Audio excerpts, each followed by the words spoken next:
good evening, wherever you may be joining me from. This is episode 7 of the How It's All Connected Lifestyle Medicine podcast, the podcast that helps bridge the gap between research and the application of that research in the real world setting so that you, the listener, can be empowered with the knowledge to take control of your health and wellness in order to live a happier and healthier life.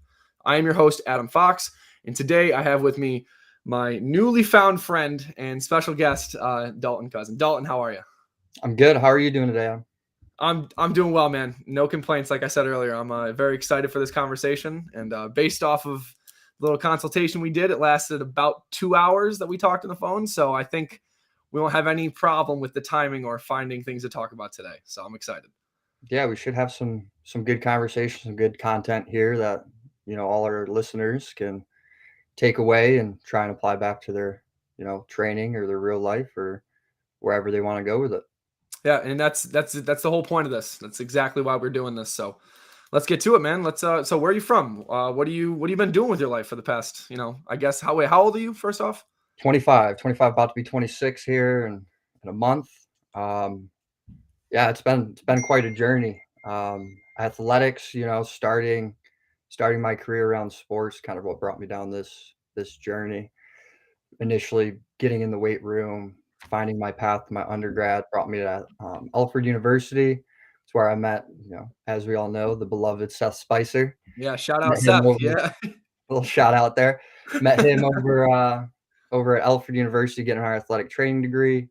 Got a minor in business administration and played 4 years of basketball going through that. During that time, went and talked at a bunch of seminars, trained with a couple teams that were on campus, just trying to expand my personal resume and ability to train different athletes. Then that took me to Georgia Southern University, down Statesboro, Georgia, where I got my master's degree in kinesiology, specifically in exercise science. During that time, I taught kinesiology and physical activity coursework. I was also a athletic trainer on per diem for a year, and then worked my way up to a head athletic trainer at the same time.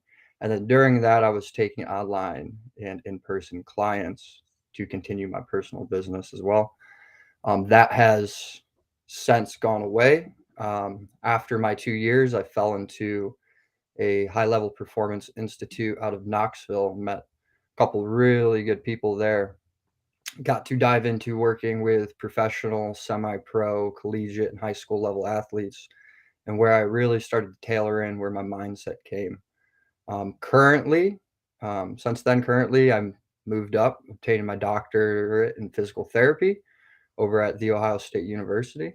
Been doing that for about a year now. And yeah, that's where it's taken me thus far.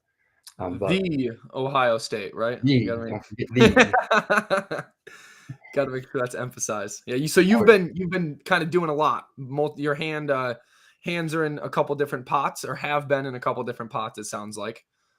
yeah, I've been kind of all over the place in many different avenues of healthcare in general, whether or not it's personal training, strength and conditioning, athletes, general family practice, um, athletic training, physical therapy. I've been all and around, which has been great, which has led me to the mindset I have today and leading me to you in this podcast and having the ability to create some different ways of thinking around exercise and rehabilitation that hopefully I will help people, help anybody essentially get better when they're experiencing a little pain throughout their day. Yeah, I think that that's really important. Well, I guess we'll start there about the rehab setting and the mindset behind rehab. I think it's important to have individuals like yourself in the physical therapy setting to kind of change the way that things are done, so to speak. Because I know traditionally, you get a shoulder injury, knee injury, whatever it is. They go in initially, probably do some soft tissue work, and then put you on a strength program for X amount of weeks, which is good. It'll get the job done, but those X amount of weeks may be 8, 12, 16, and that injury may still linger once the programming's done. So how does what you do in your philosophy a little bit different than the norm, so to speak? So you explain it pretty well. That's kind of how normal therapy is. The shoulder hurts, evaluate the shoulder. You try and attempt to see where it's coming from, essentially where the origin of your pain is or your disability that's going on with your shoulder. And then you rehab it. And your first goal is to take away the pain, start increasing function. And then, over the course of 6, 8, 12, even 16 weeks, sometimes really fully repairing it. And I do want to just mention this is healthy individuals who start Yes. experiencing pain, not post-operative, not special populations or no underlying pathologies. These are normal people. I can't fix physiology. Your healing time's your healing time. Yeah. So if you come out of surgery, you're kind of up to your body's ability to heal. And yeah, that's a very good There's better distinction. tactics. There's better tactics to go into that. But for the general person, my way I think about it is you're hurting, but what's telling you you're hurting and where is it coming from? Which your muscles are connected to nerves, and your nerves are all connected back to your brain. So when you dive into it, all of the traditional therapy talks about the shoulder and everything at the shoulder. Maybe we'll go back to the spine a little bit, but never goes all the way back to where it comes from, and that's the brain controlling your movement. And when it comes to the control of that movement and why it's so important it almost, in my opinion, seems like a lot of the physical therapy is the body oriented, right? Fixing the physical structure and the muscles to make them stronger, opposed to that connection like you're talking about. So without going too deep, I don't want to go too deep and give away all the magician's secrets, but how exactly is your mindset on that a little different than that? So my mindset is more that the brain wants to survive. The brain wants to continue to move. When the brain feels like it's hurt, it's going to do something to protect the area in order to continue to interact with your environment around you. Mhm. So without, like you said, without going too far in depth, you have your eyes, you have your nose, you have your ears, which is allowing you to see, smell, hear, balance, stay upright, not fall over, things along those lines. Those are what you really lean on to respond to your environment. Now, those things are attached with very specific nerves that, come from the brain and go back to the brain directly. But in order to control the muscles, let's say the shoulder example or a knee example, in order to control those muscles, your eyes, your ears, your nose have to be able to connect back with those same nerves that control the movement and the sensations. And where do those connections happen? They happen all in the brain. So it's trying to relay the interconnection of everything slightly more efficient. And I say that it's kind of like you get a tight muscle. Your muscle's very tight, very spastic. It doesn't want to release. Why doesn't it release? Because the nerve's tensing it up. Once you relax the nerves, the muscle tends to relax. So the same thing's going on up here. Eyes, nose, anywhere, taste, ears. If any of those are tight, any of your cranial nerves are tight, air quote tight, under Yeah. stress, under stress, then they could have an underlying effect throughout your chain. And that's movement, that's sensing your environment, that's responding to your environment, that's quick reflexive action. That's a lot of things that need to be going on and connecting good. Like I said, if there's a problem anywhere, you tend to have an issue down the chain and you're not moving properly. So a good example I like to take is someone who's driving for a long time. When you're driving for a long time, you don't realize that your head goes forward, your eyes are fixed on a focal point, you're not moving your head left or right, you're not even moving your eyes left and right, you're just sitting there still. You do that for an hour, your eyes get tense, then you stand up out of the car and your legs feel a little wobbly, right? You take that first step, your legs don't want to move. Well, there's a lot of things going on with that specific one. There's your semicircular canals in your ears, sensing the linear acceleration of the vehicle, and then also your focal point focus, I guess, on the road, on the cars ahead of you, and you're not really moving everything. So just in that act, as soon as you get out of the car, you can immediately see that your body does not want to respond to its environment. Mhm. And that's just a quick, small sample. Imagine if you're doing that over 5 years, 10 years, 20 years, and you're not realizing it. could lead to you walking abnormally, standing up out of a chair abnormally, which over the course of time, those are knee injuries, those are hip injuries, those are low back injuries. We know that a lot of individuals unfortunately have to take long commutes to and from work and then kind of perpetuate that nervous system. I'm just going to say nervous system, the cranial nerves, right? Nervous system's inability or desire to not move the way it should is just compounded over the sitting in the chair at desk or sitting in your desk at the chair at your desk, excuse me. Keeping that perpetuation of the tight nervous system. And then when you say tight, does that, I know we, for those of you just watching or just listening, we just did the air quotes over the word tight. That just more means like restricted, correct? Like unable to connect and complete the needed movements. Yeah, we could even simplify it further, just not functioning as they normally should, not functioning optimally. Okay. And that's one thing I think is really interesting, the not functioning as usual. A lot of times being a personal trainer, I have people come to me with tight muscles. Different parts of their body are very tight.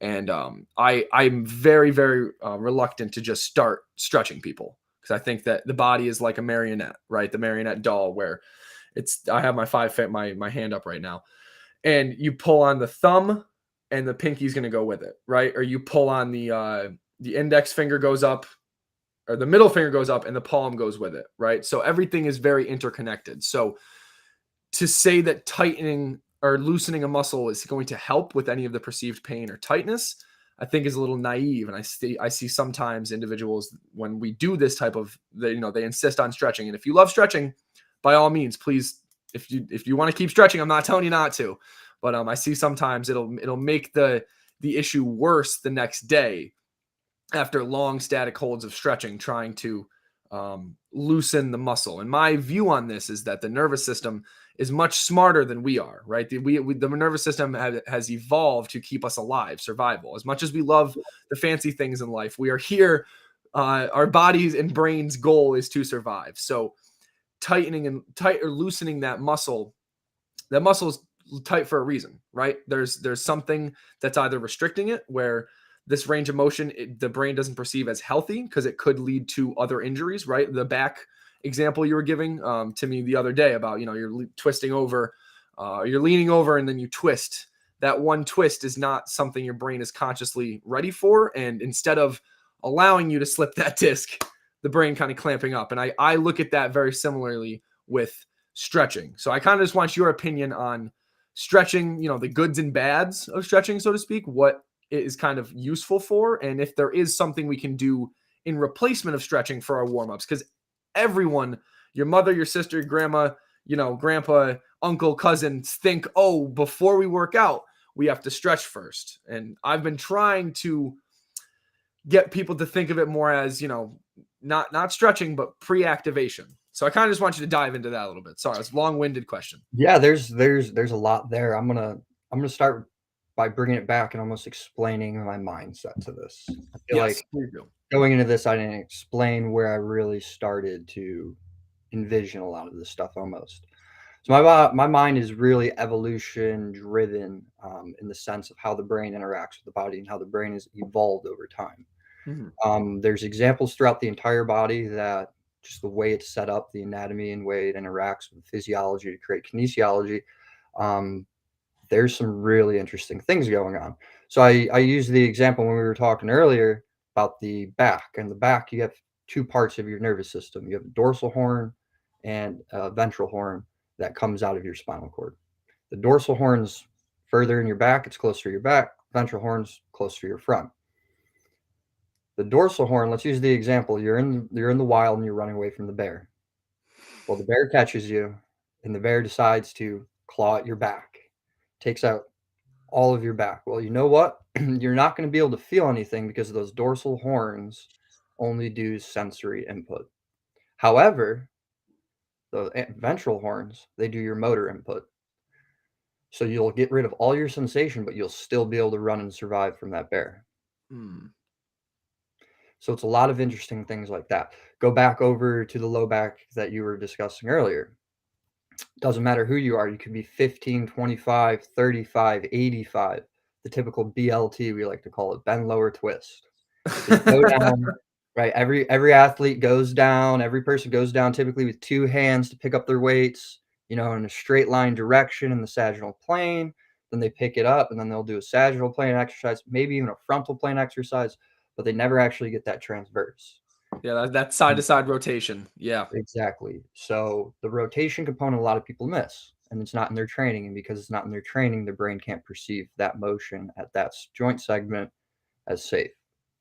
So take the old granny, you bend over with one hand instead of two now, and you go to pick up the dish that you dropped on the ground or the pencil you dropped on the ground. And as soon as you reach for it, you end up blowing it out. And air quotes, blowing it out, tightening your back up, having a low back injury that now is causing you pain. Seating, standing, doesn't matter, all movement. The thing that happened there, which you kind of alluded to, was we just said you're very good at going forward and back and side to side, but not rotated. So now you went down forward and you went to your max range of motion and then you rotated. That rotation, all it takes is a little piece of your spine to lose its stability in any direction, and your brain will immediately lock everything up around it. Now, why would it lock everything up around it? You brought the example of slipping a disc. Let me take that further. Let's say you're bending, lowering, and you had some load on your back through evolution, right? You go to stand up and you blow your back out. You have tight muscles. You can at least walk away, right? You can still move. If there's harm around you, you can get away. It's going to hurt, but you can get away. Take it on the other side. If your brain doesn't lock up its muscles, what would happen?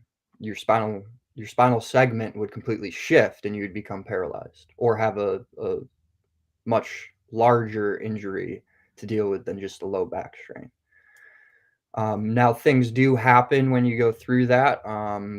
There could be nerve root compressions, right? Facet impingements, dyskinesis through everything.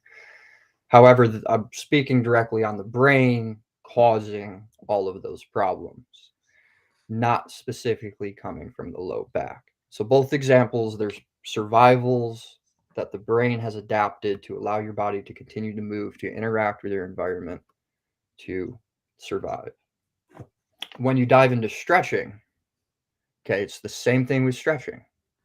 A lot of people feel, especially, and I'm going to talk about the IT band tightness. Yeah, please The do. IT band tightness that everybody thinks is a tight muscle.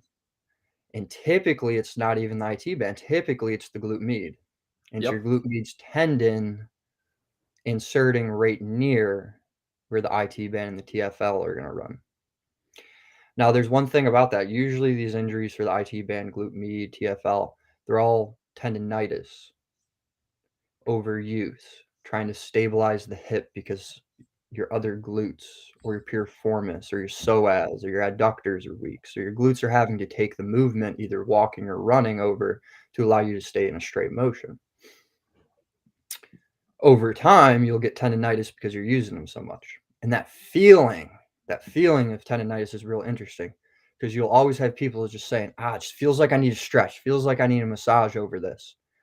And how many times, even in your practice, have you given the person, a tennis ball stretch or a foam roll stretch? How many times have you done the leg over, leg across stretch? Tendinitis, what you tend to find out, is just a warning sign to your brain to slow down and rest. It's not our muscle is tight, we need to stretch to relax it. It is, we're sending your body a signal to say, relax, we don't need to use it. And the only thing you're doing when you're stretching, the only thing you're doing when you're massaging is actually damaging it more. And specifically with the IT band, there's a really interesting one here. The IT band with its tendinitis, when you go leg across and gravity's coming straight down on the side of your leg, the way the IT band runs over the greater trochanter, what you're actually doing is you're elongating, so you're putting a tensile force and then gravity using a compressive force right over top of your greater trochanter. The only thing you're going to do with that is continue to create tendinitis, eventually continue to stretch out your muscle, and then slowly lead you to a muscle strain.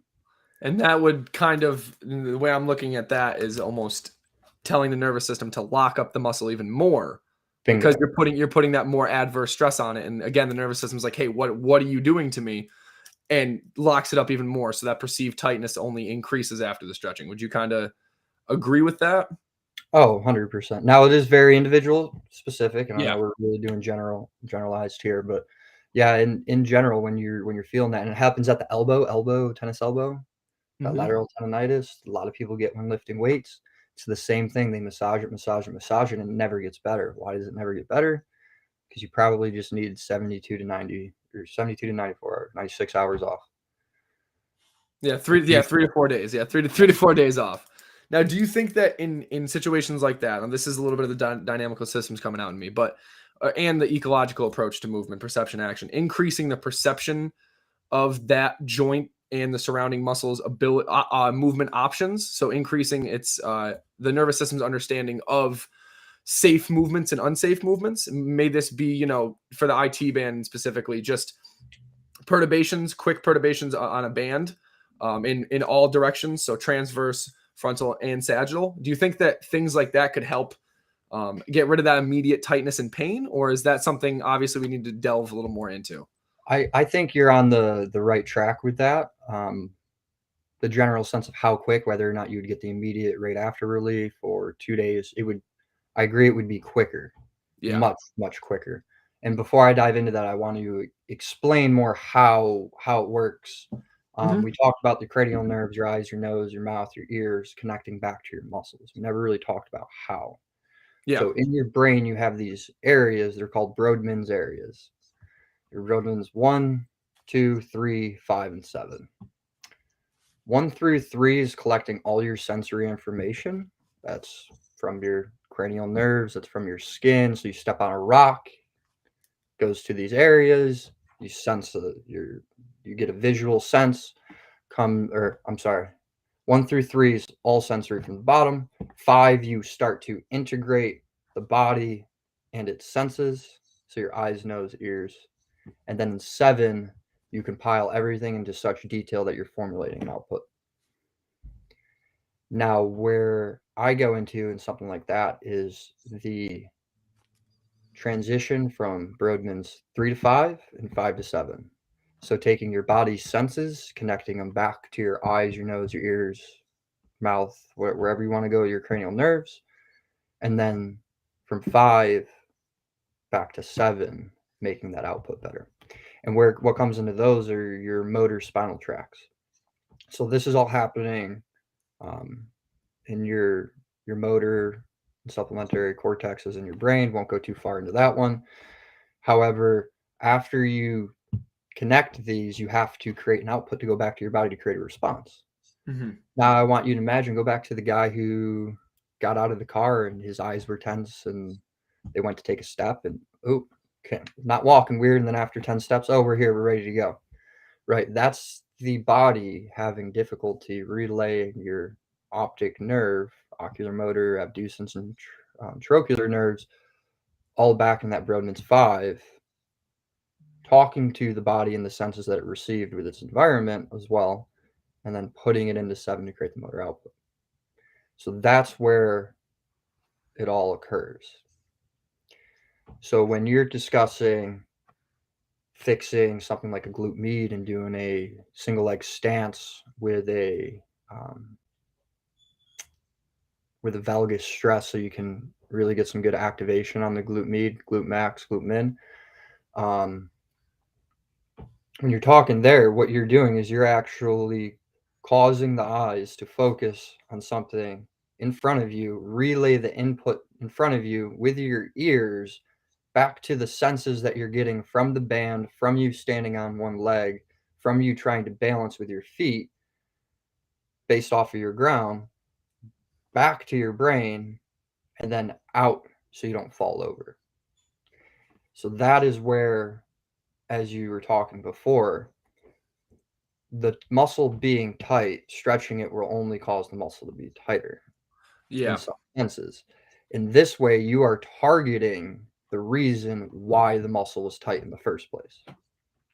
So looking at the you're working on the actual cause of the problem, not just the symptoms. Exactly, which and a lot of time through my professional career, it seems like everybody feels like they found the cause, and then they never take that next step that says, "Yeah, that might have been the cause, but even then, what caused that Yeah, to yeah. cause the issue?" Let's take it one step further. The brain caused that to cause the issue. Why did the brain cause that to cause the issue? Because the brain wasn't responding to its environment, which caused this to get injured, or stress, which then caused this down the chain to get injured and stressed. Yeah, so it's like it's not going up the hierarchical chain. It's like getting to like being a surf like serfdom, and getting to like a print the knight level or something like that, and not Yeah, going all the way up to the king and asking the king what the problem is, so to speak. exactly. Yeah, Exactly. It's almost like they're stopping halfway and not getting all the way. yeah. And I've found now the reasoning behind me. I've done many forms of rehab with clients very similar to the one I just described with the IT band, right? My my rationale behind it a little bit different. I now understanding the sensory information and the Brodmann's areas. I understand what I was actually doing, but very similar things of having them, engage all of their senses while trying to input more sensory information to the area. And then from there, usually having them do some type of coordinated attempt at the motor output that was hurting them, and having it, in my experience, it's been very immediate, right? It's been almost instantaneous pain relief or discomfort relief, to the point. And some people have, we talked about this on the phone the other day. One of the gentlemen I did this with he's like, "Did you just brainwash me? I don't have any more pain." I'm like, "No, I didn't brainwash you. I just opened your brain, right? I allowed you to Yep. perceive things more." So it's nice to hear that I'm not just doing hocus pocus, and there is rationale behind the things that I'm doing. Yeah, it's Um, it's it's one of those things. It's very complicated to learn and understand. However, that's my job. That's your job to understand. It yes. is very easy on the athletes or individuals or whoever you wanna discuss training with you, very easy on their half that with our instruction, we can figure out how to get them back going quickly. Like you just said, could have been doing exercises for 4 to 6 weeks before you start feeling any good, and even then, after a week later, would it have come back? We don't know. Hmm. Probably likely. Versus this, you were able to relax, almost relax his brain, de-stress his brain, allow his brain to connect back to his body, respond, communicate all the way up and down the chain in a straight line instead of being so tense, allowed him to relax. It's a good example, like that knot in your upper trap you get, then someone will do like a little release on it. And when you feel it go, it's just like, oh, thank you. Like, Yeah. thank you, that feels so great. Right, that's what's going on in your brain. When you did that to that gentleman, it was just so tense, so tense, so tense, and then eventually his body, through the exercise, was able to realign itself, and in doing so, got that, "Oh, thank you," feeling once he got to his normal movement. Yeah. And that's the changing the nervous system, not the muscles. Because I always, in the knot example, I did have to laugh a little bit at. There's a paper I was reading. It must have been a couple years ago. Maybe this has been different now, but um, the pounds per square inch that you would need to actually get rid of what people call quote unquote a knot is either triple or quadruple what the human hand can produce into the muscle. So I always think it's kind of interesting to hear people talk about, oh, I got a knot, and someone, massaged it out. And my brain first goes to, where did that tension go to? Right. If you release Yep. the tension in this part of the muscle, did it go to the other side? Did it go to your lower back? Did it go to your bicep? How are you going to feel the next day? Type of, Exactly, because when you dive into, like, trigger points and all of those, like you said, it takes a lot of sustained force, and that's yeah, part of it, the sustained ability, um, that really the human has a trouble doing. They might be able to get 5 good seconds, but then after that, the next 55 seconds, you're not getting much. yeah, Um, but the thing with trigger points is very interesting when you look at, like, the force patterns through the body and through the muscle, how every time you step where the muscles transition their force through the fascia, through the skeletal muscle, even through the bone. There's very standardized patterns of force control, right? You think about the upper trap. Why is it always right here in the upper trap? Well, you do have a muscle that lies beneath it called your levator scapulae. That's usually what gets knotted up. However, the transition of force from your trap, I'm going to draw it on my front side, right, almost makes a right angle up to your spine. So when you come this way, the force is going to change right here before coming up to your body. So think about that in your back. When it hits that point and needs to translate your force, that's where you get all your tightness. So you go to the quads and you can almost predict based on the way someone's moving where all their tightness and their quads are going to be. Same thing with the low back, same thing with the upper back. You see this real big in like stress fractures. The locations where stress fractures occur are right at those crossing points as well. But it's just it's very cool to see, because when you're training, if you understand it, you can almost predict the athlete will have a muscle tightness in the form of a trigger point based on the way they're positioning, because you can see the force through the muscle and how it's going to go about, I guess. Would you be able to see something like that? And I know there's like I don't want to oversimplify it, but it might be good for this discussion. Being hip or quad dominant on one leg compared to another, right? And single leg exercises, because I see the redirecting of force. I see that a lot in general pop, just from watching people move for many years. And sometimes doing, single leg, like not RDLs, rear foot elevated split squats, seeing the difference in the translation of the tibia on the femur, or even the hips rotating out to the side when they're doing that movement, and seeing that force translation. So question being, when it comes to like one side dominant, would you be able to see that more so, and then be able to kind of make an adjustment to the way that they're cueing, so to speak, the way that they're dissipating that force? Or would that be something that you'd have to kind of realign the nervous system to achieve? Or is that something you can kind of do with cueing? Yes, that's pretty difficult one right there, because there's a lot of ways. Sorry, I didn't mean to spring it on you.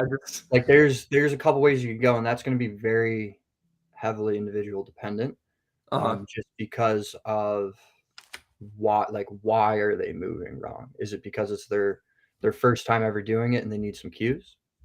Cueing might be able to work, but is it their first time doing it and they're 35 and they've been moving with their right leg first every time, and now their left leg's first? That's going back to the neurokinetic and cognitive behavior therapy we've been talking about, and coming from brain control. And then there's different things like the overcompensations, like you said. Like, what if you were quad dominant in one leg, and because of that, you're walking with a further leg and then taking stutter steps with the other one because you just don't feel safe on it. So then when you go and you break these exercises apart to like a rear foot elevated split squat, that's where you tend to start seeing it, when the body is no longer moving as a whole, and you break it down into separate sides, right and left, and you isolate it. That's when you start to see it. And that could be happening for a lot of reasons. Like I said, either never have trained that way, or waited so long in life to train that way, or maybe they've only ever done it that way and their brain literally just doesn't know how.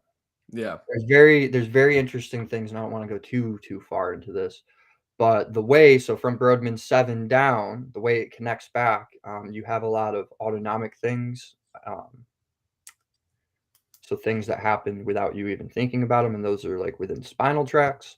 And there's 5 really important spinal tracts. It's your cortico, reticular, rubro, vestibulo, and tecto spinal tracts. Those ones all help do different control to keep your body interacting with this environment. So it goes back to, are we having problems connecting our sight back to the nerves that then are going to descend and control the movement, or respond to movement, the autonomic movement?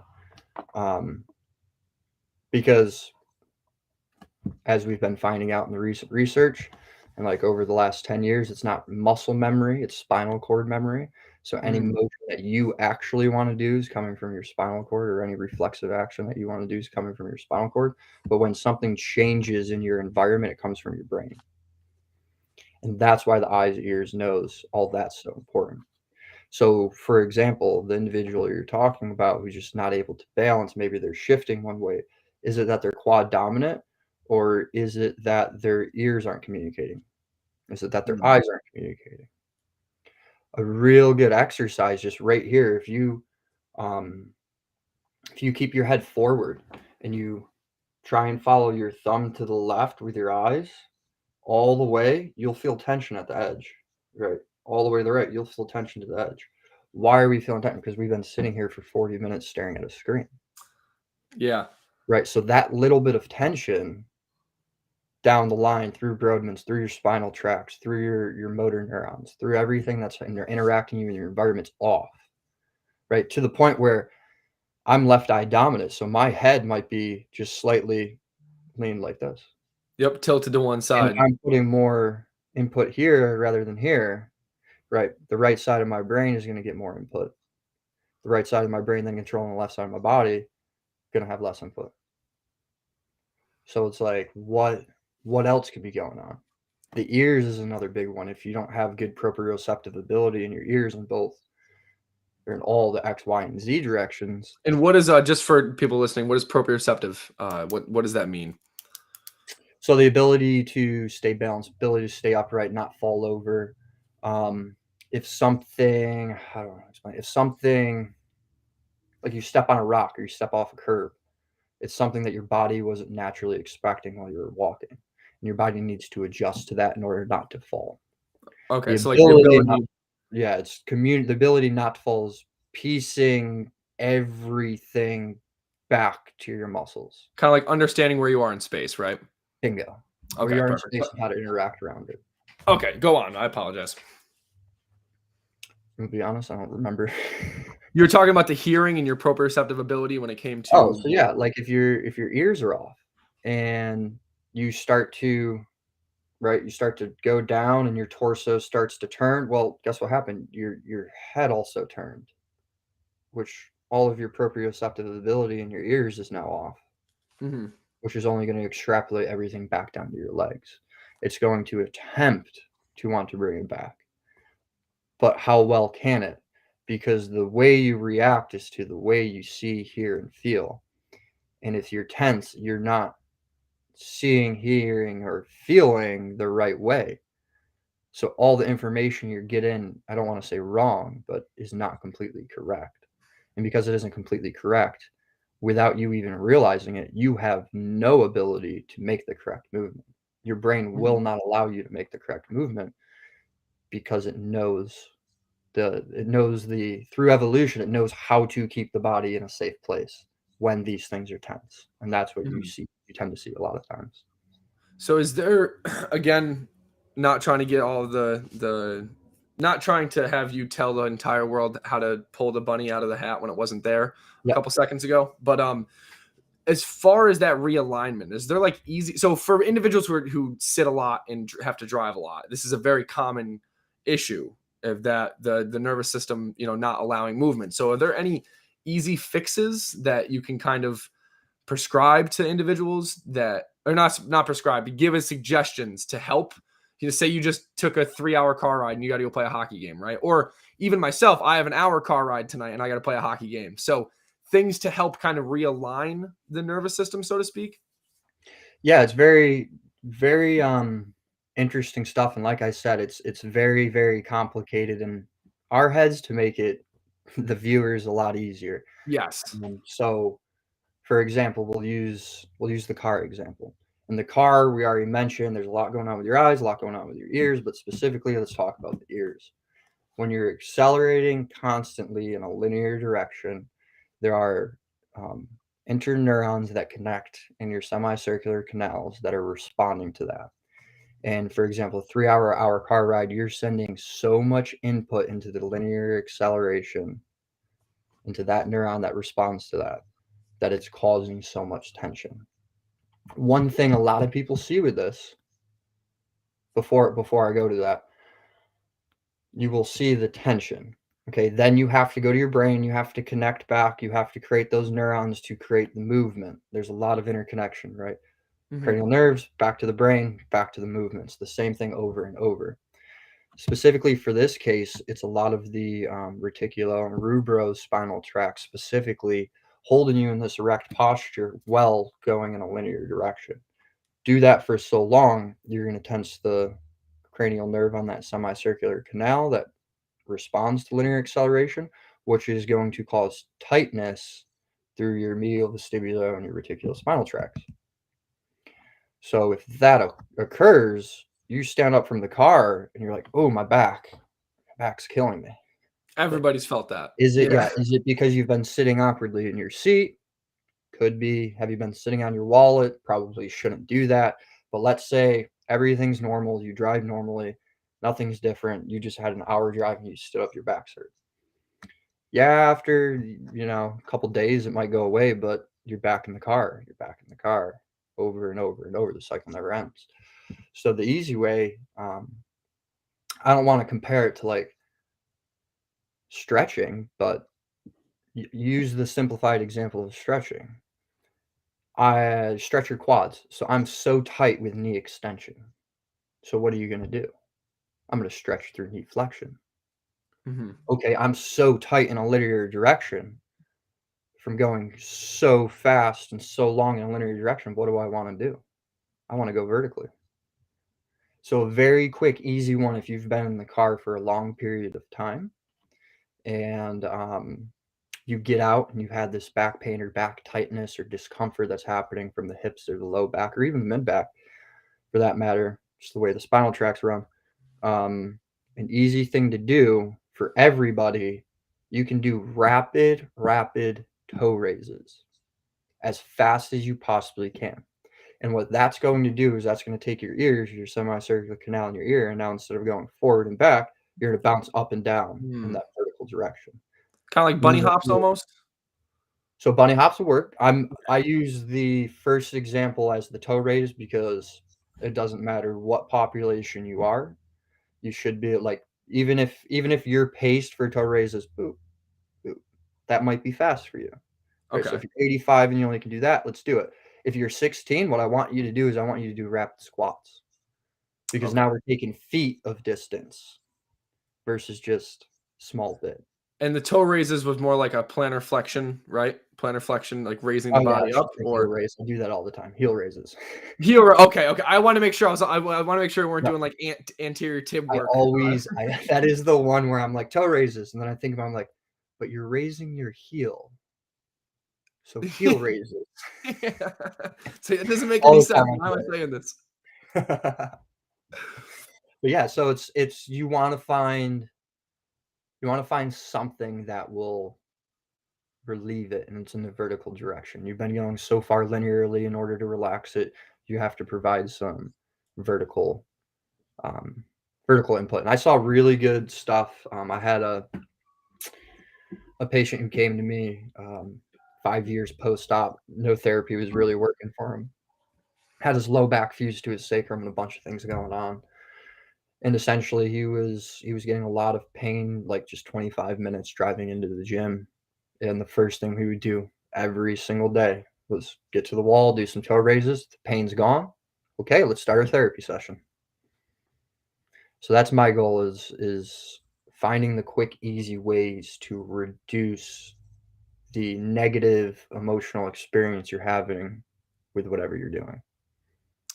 Yeah, instead of treating the symptoms and allowing that to happen for however many weeks. Think about that. You're an athlete and you go in the gym, you're like, my quad's hurting. So what do? You stretch for like 30 seconds and then you're like, all right, let's go. Yep. Like, what? So you're gonna be hurting tomorrow and the next day and the next day. Like you're gonna be hurting. Yeah, like you're going into it, putting yourself through it. So it's like, what if you had that one thing where in that 30-second period you could relieve the uncomfortability or the pain associated with it, so then your brain goes back to allowing you to move correctly, and then not only while you're doing your exercise you're not creating bad compensation patterns, you're also going to improve the system that you just recovered. So it's almost like doing the opposite of what you have been doing for that entire time or the long time. And not just saying opposite of like stretching, but the example I'm going through my brain right now is the jumping, right? Or the squatting. You're doing horizontal, vertical displacement, not even displacement, but acceleration opposed to linear. So that could kind of work for anything that when it comes to say you're stuck. Even though I don't think anyone would really be stuck sideways in a car going that fast. But if you're stuck sideways, right, then going forward and backwards quickly would try to almost mend those stiffnesses in the body, right? Exactly. Okay. And then, so switching gears just a little bit. Well, I love all this. Again, I just Yeah. want to thank you again for coming on, man. This is so much. I'm having so much Hey, fun. thanks for having me. So am I. Great Yeah. conversation here. Yeah, I agree. So as far as like cueing goes, actually, first I do want to bring this up. You talked about nervous system memory and how it's not really muscle memory. Now I know you dove into it a little bit. Can you explain that further? Because I think that a lot of the times, I've seen this a lot. People will move a certain way, and then they'll go to do something subconsciously and be like, "Oh, that's just muscle memory. Oh, it's muscle memory." So can we address that a little bit? Yeah, let's break that paradigm right now. Yeah, let's do it. Well, let's go back to evolution, right? Going through evolution, your body has all these neurons getting created from a baby, to 2 to 4, and then, going through synaptogenesis, right? Trying to really compact the brain, get as many things into that brain as we can, where your outer layer, is going to be more of those synapses and whatnot, on the inside is going to be more of your axons. But eventually you run out of room. You only have so much space up here, and there are only so many things can get fit up here. So one thing the body does really, really interestingly is once you've learned a movement to the point where you no longer need like coordinate input. So this is like, for example, I don't want to use this because it's more of a reflex, but you're walking down the road, you're not stepping on a pebble, you're not stepping off the curb, you're not stepping on anything abnormal. This is just interacting with the world. So you have built up the ability to interact in this pattern, let's say walking.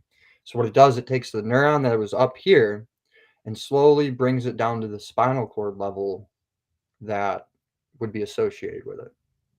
So like your C5 nerve root, your C5 level controls right abduction of the arm. So things like that. You do abduction enough times, you're going to build the motor neuron down into your spinal cord. Specifically into the gray matter, you have a bunch of different lamina. You have 9 lamina, and lamina. I don't want to say this wrong. People will get on me. Lamina 7 and 8 are your motor pools. They're called And what motor. are the lamina exactly? So the lamina are locations in the gray matter of the spinal cord that have specific control over things. So the first first one allows your sensation component of pain and temperature to come in. There also is a ability with the addition of glutamate at that area to inhibit pain. Those messages get sent down through lamina 6. Lamina 6 then connects with 10, crosses the spinal cord, and sends your sensations back up. 7 are your reflexes. So I said I really don't want to use walking because it's a reflex. Technically, walking would go to 7. What that does is like you feel your hip flexor stretch, so your opposite leg takes a step. That goes right to your spinal cord. Your brain doesn't even think about it. Like disynaptical inhibition or That reinhibition? one's called flexor withdrawal with cross extension. It's just the ability to, it's stretching. It's called your central pattern generator. So stretching the central pattern generator of the hip flexor, causing the opposite limb to flex its hip flexor Okay. and take a step. You see it a lot in babies. You take babies' hands and you just lean their torso forward. Their hip flexor stretches, and then boom, they start walking. Yeah. And they're off. But let's use the muscular components of those, not the reflex. So I think I said 7 and 8 were the motor pools. They're 8 and 9. Now that I've thought through them, 8 and 9. So I don't want you to get each in trouble. muscle, yeah, exactly.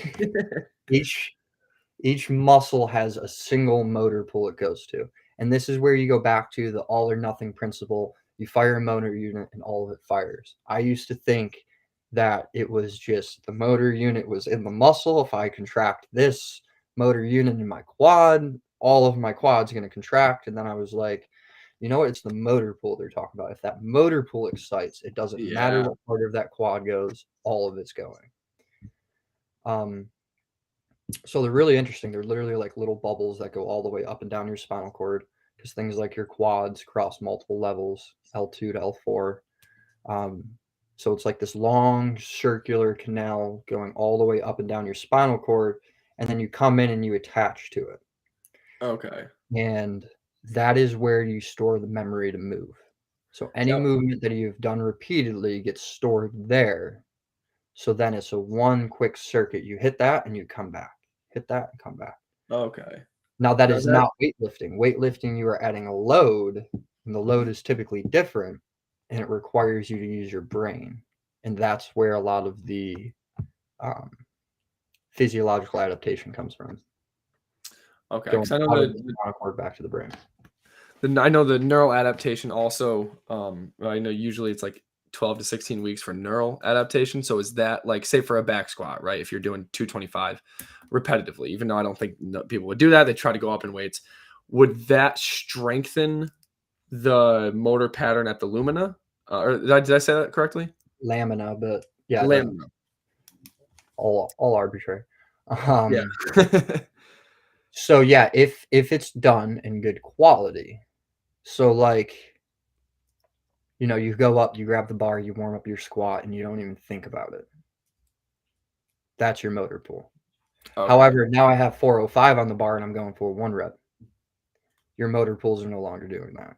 That is your Okay. brain trying to tense up every muscle around it and get every little bit out of it, right? Because on that bar one, you're just going through the motion. You're not even thinking about it. You're breathing during it. You're not even like holding down and creating any pressure. You're just doing.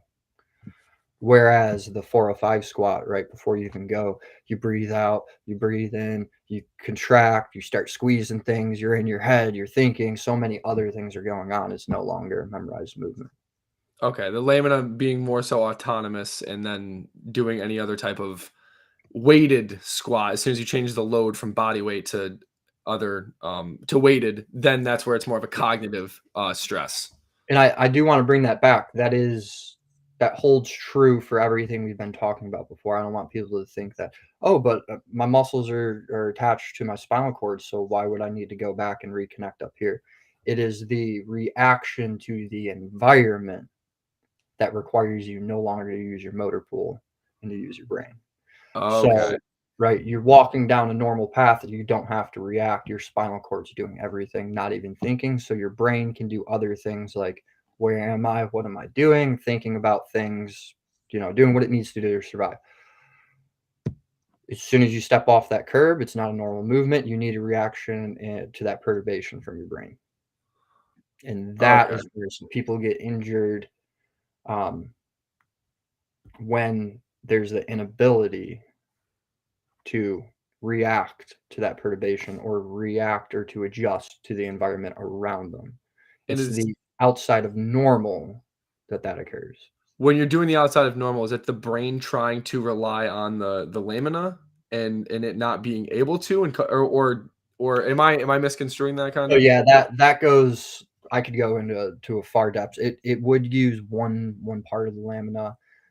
Depending on what it is, it would not even go into the lamina. There's so Okay. many things with your sensations in the spinal cords. I could go off on a whole Yeah, I'm tangent. not trying to get too deep. That's just where Um, my brain first went was like, if you fall off the curb, prior to falling off the curb, all your movement is autonomous, and then having to go from autonomous to cognitive so quickly might not being able to rely on that movement pattern because it's used to not having, that 6-inch drop yeah. off of the curb. And So then it think leaning about what forward. happens during that 6-inch drop, right?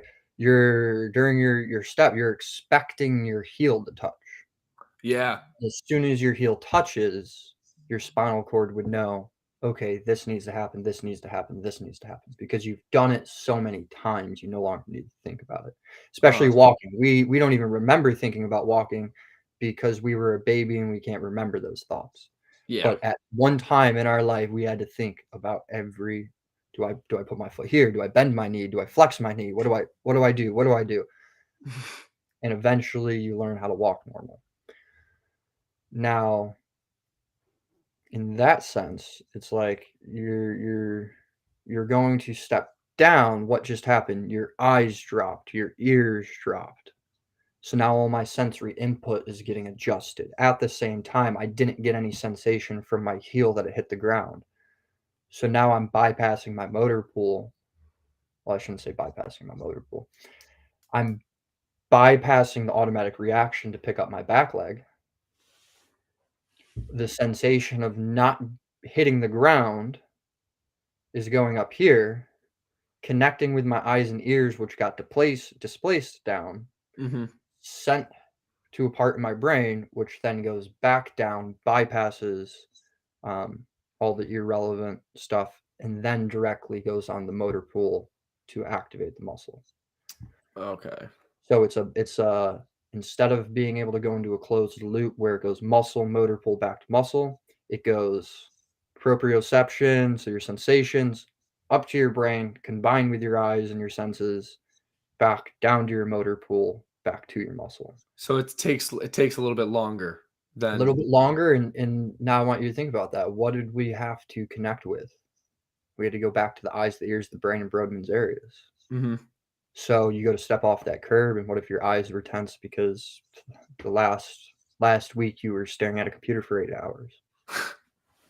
You know what I mean? So it's like things like that. Oh, my eyes were tense. I didn't have that reaction time, or my eyes thought I was at a different place in space, weren't communicating well with the ears, and then everything down the chain created an effect because of it.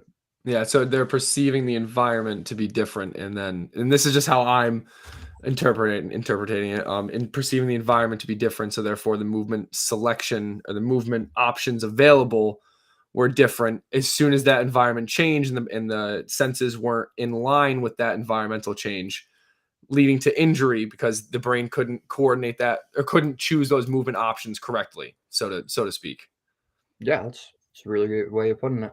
Yeah, thank you. I'm gonna send you some stuff after the podcast on the ecological approach and the perception action and affordances and stuff like that, because I really do love the way that this has been broken down, and it's been, JJ Gibson first started talking about it in like the 1970s or the 80s, so it's been added to a lot, and very good roundtable discussions on it. I'll have to send you some stuff, but that's kind of how I look at movement in general. Is we move to perceive and we perceive to move, and we can only move in ways in which we perceive we are capable of doing, right? Of what we are afforded by the environment and how our muscles and our action capabilities coincide with that affordance. Like, I know this chair I'm sitting in right now that I can stand up and sit back down in it because of my height, right? But a baby does not look at this chair the same way that I do. The baby looks at this chair as like a mountain, pretty much. Like, it has to,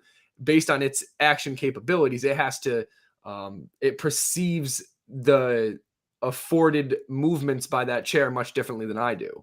So that I don't want to go too deep on that, because I was going to do my thesis on that before I had to come back from school. So I really, really love perception action, but I do want to move on to some other stuff here. Moving on to, I want to talk about barefoot shoes. Ooh, barefoot. Yeah. So I am a huge fan of barefoot shoes. I actually just bought my first pair. I've been waiting for months and maybe even years. I wanted to get a pair of Vivo barefoots, but they run from like 180 to 260. And I'll be honest, they're not cheap. I don't got money for that bit right now. I'll be honest, man.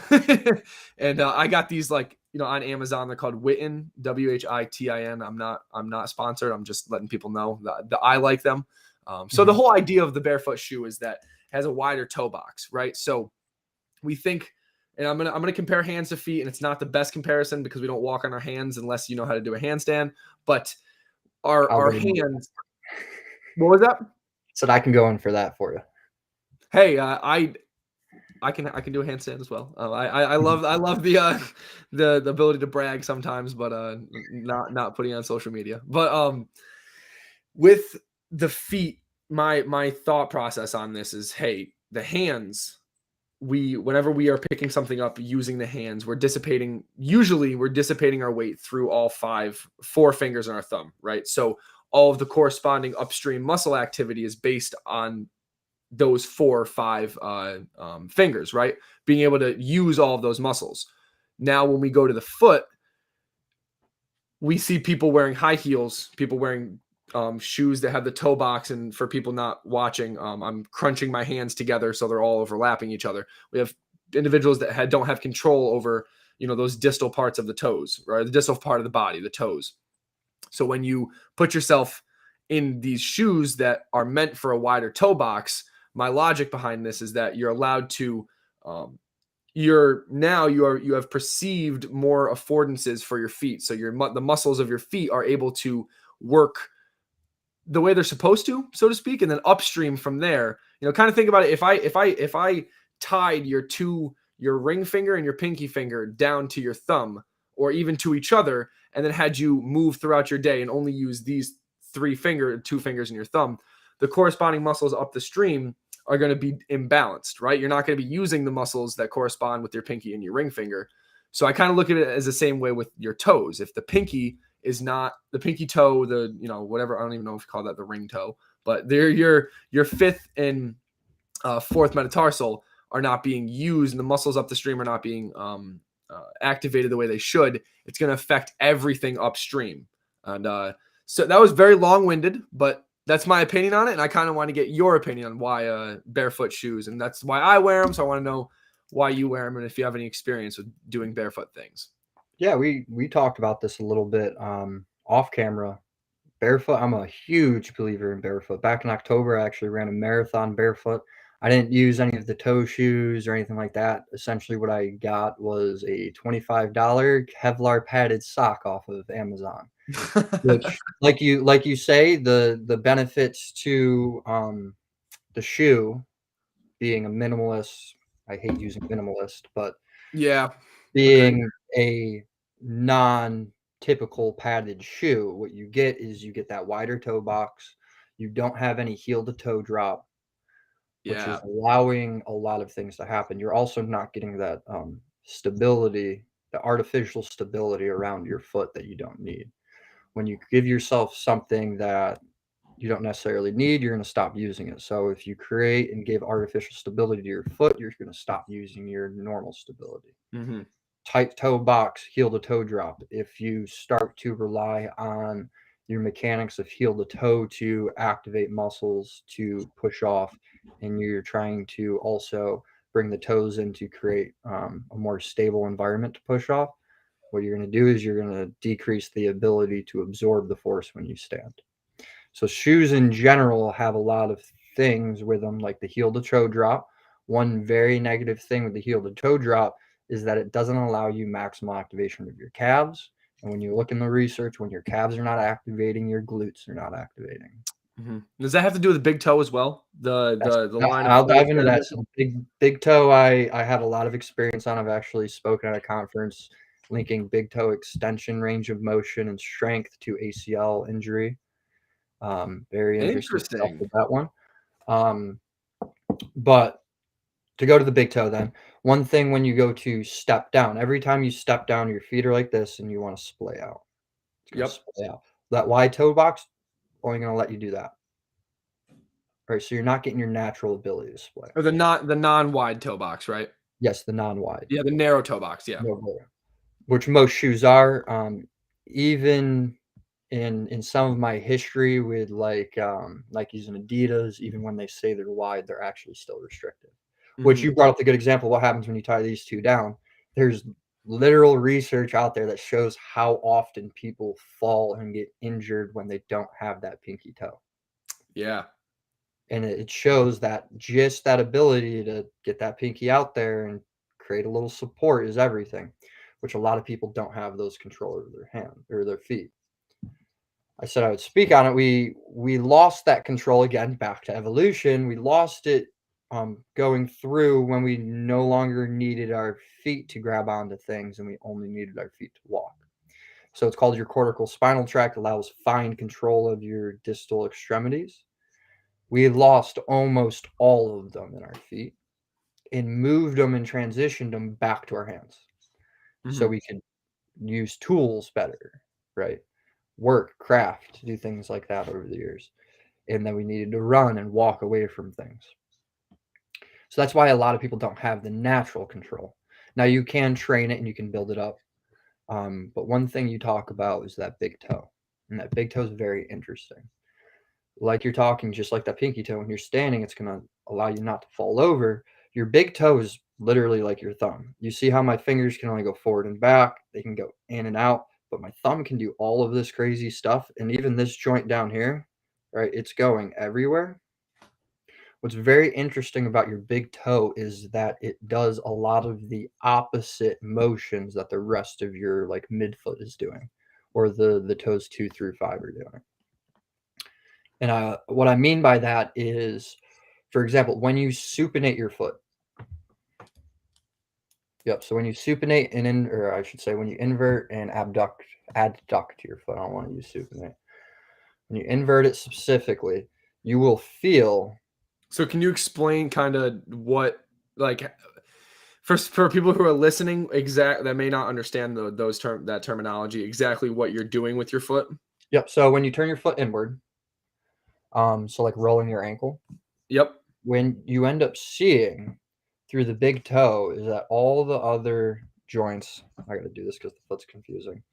When you rotate it in, all the other joints are going down. Your big toe will splay up. The entire first right will splay up. When you turn your foot outside, so you go the opposite way and you hit that bony block, what happens is your big toe raises to allow your other 4 toes to hit the ground, so you keep 4 toes on it.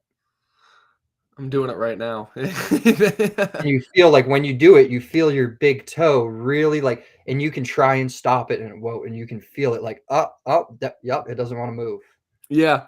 Because it's naturally like as you do this, right? So as you do this, your big toe then drops. As you do this, your big toe raises to allow everything to even back out. It's the weirdest thing to allow That's you so to. interesting. I'm Yeah. like So messing when with it you right put now. yourself, yeah, right. It's really, really cool when you break it down. There's if you count your distal tibial fibular joint, there's 7 joints. Technically 8, but there's 7 joints of your foot that all dynamically work every single time you take a step. And if you think about that, like your shoulder essentially has 3. The shoulder's a pretty complicated muscle or complicated region, right? To go up overhead and be able to do that without any discomfort or malfunction, it's very hard. Now take that and double it, and that's what the foot is. When you put it in this shoe and it's not able to do what it naturally wants to do anymore, that's where you get a lot of the problems. So the wide toe box allowing you to splay, 2 things are happening. You're getting a wider base of support. You're allowing your natural muscles to now contract. You're allowing your passive supports, your arch supports to work properly. And what they're doing there is now it's almost contrary to what you would expect, because it's like, okay, I no longer have padding on my heel. So every time I hit the ground, you would think that I would have more force than going through my ankle, going through my knee, going through my hip. However, because you get rid of the shoe, you allow your foot to get its natural ability to absorb its shock. And in doing so, you actually reduce the amount of force that gets sent through your chain. And that there's a lot of things that go into that. That's dropping the heel away from the heel toe lift. You drop the heel, now your calves can absorb some of the force. Yeah. Now your glutes are activating and they can absorb some of the force up the chain. And specifically like in the calves, like the way things come down and create your arches, it's very evident how important that calf musculature is. For example, the body is really interesting. Like you have your anterior tibialis and your posterior tibialis. They essentially do the same thing but opposite, right? They both So turn the foot. the front of the muscle where you get shin splints, and then behind, The deep in one your calf. behind, but below the calf. Yeah. Essentially what it is like they both roll the foot in. Just one allows you to pick your foot up, one allows you to put your foot down. If the one that's allows you to pick your foot up is too tight because you've been, high heel toed, then the one below is never going to work. The one below is the one that's supporting your arch in a very important way. Both are supporting your arch, but the one below, the tibialis posterior, support your arch. And if you put your body in a position where your front structures can't fire, your back structures can't fire. So it's like this, it's compounding this effect. It's like, all right, our calves aren't firing. Okay, now we need to rely more on these smaller dynamic muscles. Oh, wait, they're not working properly because of the position we're in. Go further, okay, because we've been putting so much reliance now on the passive structures, they've been getting tight and they're not relaxing. So now your arch gets even higher and higher, and you're going to put orthotics in your shoes because it's the only thing that's going to give you energy. I've talked to so many people that I have been prescribed orthotics and been wearing orthotics for however many months, years even, and still no pain relief. And sometimes it's a paradigm breaker. It's a shift, and some people don't accept it. I know we talked about, but if believing it is half of the battle, right? The buy-in. Yeah. But there's a lot of times working with individuals, they're like, no, there's two things. They don't, one, it's a new concept and they're a little afraid of it. Two, they've already spent the money. However, God knows how much on the orthotics and the specially made insoles, and they don't want to go away from that. So trying to get people to go to barefoot is definitely a challenge. But I do have one client, actually, I did get the switch over to barefoot. So he had foot pain constantly. Every time he played basketball, extreme foot pain it was opposites. So his right foot tended to evert more, like the ankle area tended to evert, and the left foot tended to invert a little bit more. So it was almost like he's tilted like this for most of the time. When he would just walk without his shoes on, I saw him tilted. And after doing some foot exercises with him, and I'd say foot exercises, but balance, so to speak, and trying to displace more of the weight across the toes, he was getting like an extreme burning sensation in his arch that he's never felt before. And I'm like, it means your foot's working the way it should. Good. Yeah. We're already droves ahead of where we were previously. He ended up buying a pair of Barefoot shoes and saying that the first couple days he's a little more sore in the calf in different areas, which that's expected. I felt the same exact thing when I started mine. The day after I wore them, my calves were like rocks. It felt like I haven't been using my calves in like years. My hip, my glute, everything all the way up, always. Like you go to a Barefoot shoe and it's like, what have I been wearing my whole life? Yeah. Yeah.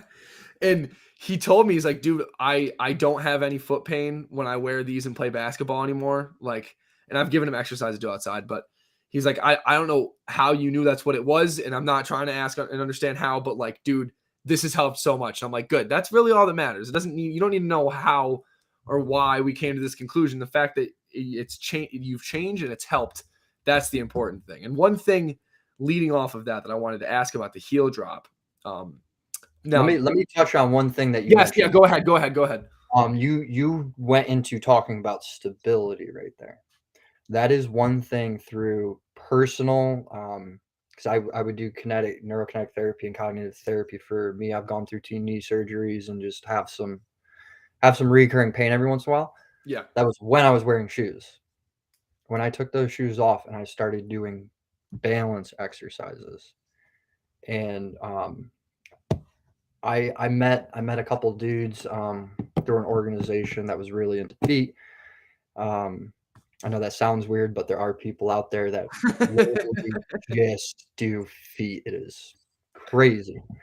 But yeah, I was talking to them and looking at them. I'm like, wow, yeah, like you're saying, there's not much control over the foot. But if we had control over the foot, there's no pain, right? Yeah. Because all of the things my feet were not doing to stay upright or to allow me to move forward were being now translated to the knee, right? It's the stability thing that when you lose the mobility at the foot, you lose the ability to not stay upright. Yeah, like the mobility stability paradigm, right? Like, Yes, so starting exactly. starting from the ankle, working your way all the way up to the C spot, the your cervical spine. Mobility comes from the ankle, the hip, and the thoracic spine, and then we rely on stability for, I don't know if I just said stability or mobility. Mobility for the ankle, hip, and T spine, and then stability for the knee, lower back, and then the cervical spine, I believe. So it's kind of like working within that paradigm. Once the stability or mobility is taken away from one of those joints, another joint up or down the stream has to play both roles, and Yes, then exactly. from there, your knee's not meant for mobility. I've torn my ACL and got reconstruction. I promise you, it's not meant for mobility. Not at all. So going from that, from stability to mobility, and trying to balance the two, that's where you're seeing a lot. Is you're saying that's where you're seeing most of your injury or your pain, correct? Or Yeah, it was the trying to create mobility from a joint that's supposed to be stable. yeah, which Yeah, does not work very well. doesn't happen. It does not happen. Your foot wants to move as your the way I look at it is we did not start wearing footwear until I believe somewhere in the 1850s. Now, when Really? we're talking about sandals with straps, That's those I am not considering into this category. Why am I? Because that was a flat piece of leather with a toe strap. yeah. There wasn't a heel toe drop. There wasn't something covering your toes, pushing them in together, right? There wasn't soft fabric on the bottom. It was just a way so when you stepped on a pebble, you didn't hurt your foot. Yeah, so before people attack Dalton for not talking about I don't want to say biblical times, but the ancient times, he's not talking about all shoes. Not Different, all there's shoes, a difference. the new shoes. Yes. Now, with that heel drop, Yes. my brain first went to um we were talking about the difference in acceleration earlier with the car, right? Vertical or linear acceleration. Mhm. How does that, from a vestibular standpoint, so your balance standpoint, how does that heel drop affect? Now, I know we just talked about the coordination of other muscles. How does that heel drop, having your entire body elevated by a couple inches, maybe even a couple centimeters, how does that change your perception of other structures in your body and their ability to move? It's a very good question right there. I think, it's a drop. I haven't specifically looked in anything like this. I want to make sure I Okay, say. yeah, I'm just curious. However, You can tell me you don't know, I and yeah, hypothesizing with this one, like you are dropping, so your eyesight's going to change, your hearing is going to change. So if you're talking going from wearing shoes all the time and now beginning minimalist shoes, it's definitely going to cause an effect when you're beginning out, like mhm, first 2, 3 weeks. However, it's naturally how your body wants to do it. So I believe, and based off of personal experience, your body really goes in and will fix it without problem. Um, in my head, I want to go the almost opposite way with it. You're wearing the high heel to toe drop. You go home, you're walking around your house barefoot now, right? How yeah. many people have you heard of, like with like the low back injury? Like, oh, I was bending over and picking something up. Well, where were you in your kitchen? Were you wearing shoes? No. Well, what do you do for a living? Oh, I'm on my feet in shoes all day. Mm. So it's like maybe your eyes weren't tense. However, they weren't the way they were the entire day. So 7 hours of the day, you have the heel drop. You come home, you're 40 minutes into being home, picking up a dish you dropped on the ground or whatever. That's when almost your brain is reaching back to the lamina maybe and trying to organize movement, almost autonomously based off of the characteristics that you've given your body all day of being in the heel drop. And now there's no heel drop, so it doesn't organize the movement the same way it would, and bam, lower back blown out. Does that sound kind of Yeah, kind of how I'm going with it. More specifically, we go to Brodmann's, not the lamina. okay? Okay. However, I do want to say this is just a hypothesis. I have No, I not know, I know. anything with that. I want to make sure our viewers know. But based just off of my knowledge and like sitting here having a good educated conversation about it, like the difference between your head being here and your head being here is everything. So the Mhm. difference of me being here versus being here is everything, Yeah. right? That's going to tell me how far I need to take my step, how far I need to bend over, right? And then you take it a little further than that. You went from like 7-8 hours like you're talking about at work with the heel to toe drop, and then you go and you're walking around interacting your day and your calves aren't working, your glutes aren't working, your brain is in a different location, so you're all the response, like even outside of the brain, it is, in my opinion, probably going to be different. Okay. And that's I definitely share that same opinion. And I haven't really thought of that aspect until right now. Now I've explained sometimes to individuals that, having yourself up on that heel block is going to shift the joints, mainly the what I've described, the anterior and or posterior tilt, right, which is going to, even lower than that, the obviously the angle of the tibia and the femur is going to change, which is going to make everything else change, and then that leading to more imbalances and potential injuries, like kind of like what we're talking about right now. Yeah, like, right, let me hit you with it. You raise your heel. Ready? I'll start from the toes all the way up. You raise the heel. You're going to cause your big toe to be more extended, lock and extension, so you're not going to get as flexion. You're not going to get as much flexion, which means you're not Hmm. going to get as much toe off. It also means that you're probably going to create a capsular pattern, and you're not even going to get a lot of extension through your toe off as well. Hmm. At the ankle, your ankle is going to be in more plantar flexed position, so your calves aren't going to be as contracted or not going to be as powerful because of the resting position. Yep. Your TA won't activate and passive, well, I should say dynamically support your arch. So you'll get arch problems. That's Your tibialis ankle, anterior. Yeah. yep, tibialis anterior. Your at your ankle, because now you're here elevated, you're on a padded surface, you're creating more instability. That is not natural. Better chance of getting an ankle sprain.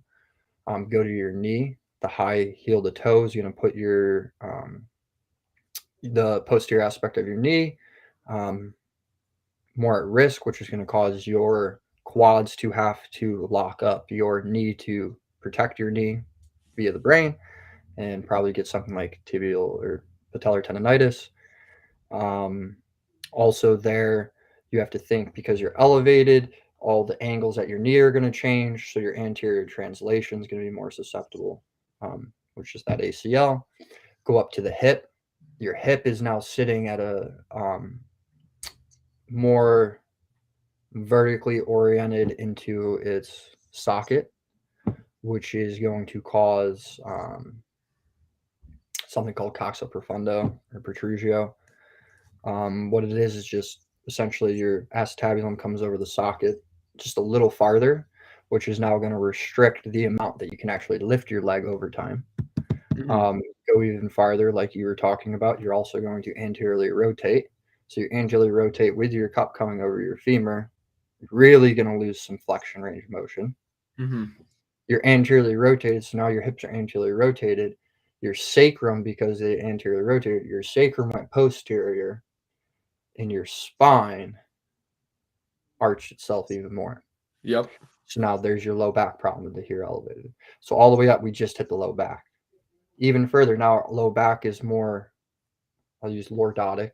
Low back is more lordotic, which means our thoracic becomes more kyphotic and our cervical becomes more lordotic and all the way up the chain, which is then going to cause all the tension at the traps, all the tension at the shoulders, right? Could even cause tension back here. And the And then, lordotic, for those of you who may not, then I'm just making sure, just like translating.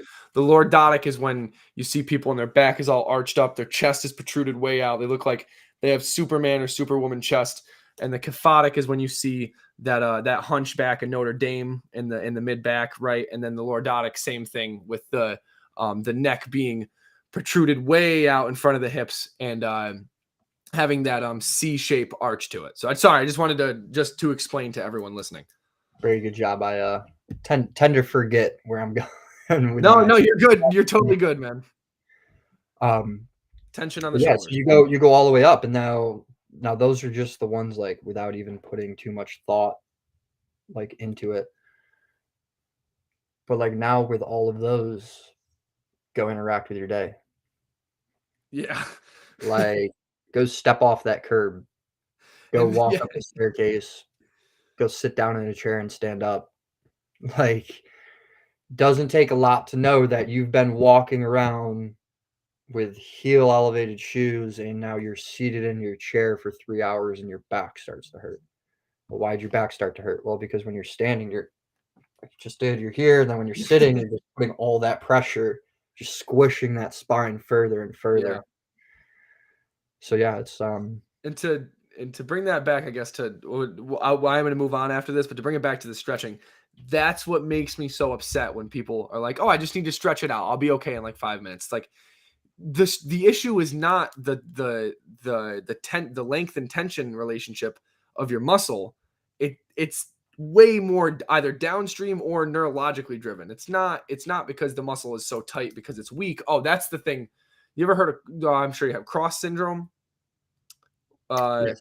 Yeah. So cross syndrome is basically the way it's described in textbooks is like weak weak glutes, tight hips, right? So for the anterior tilt when you're doing that, the arching like I was talking about with the big chest, that's a very common diagnosis for people that come into, and maybe not just PTs, but I know personal trainers are like taught that, like they're spoon fed it. They're like, oh, upper and lower cross syndrome, right? That's what it is. You got to strengthen the glutes, stretch the psoas and the hip flexors, and you'll be good to go. And it's like sometimes I want to like hit myself in the face. I'm like, that's addressing again the symptoms, not really the cause of the problem, which is, like you're saying, your back hurts after you're sitting down when you put your body in all those positions you just described. It's not going to feel good. Your back's not going to feel Yeah. like $100 or $1 million. And that's exactly it.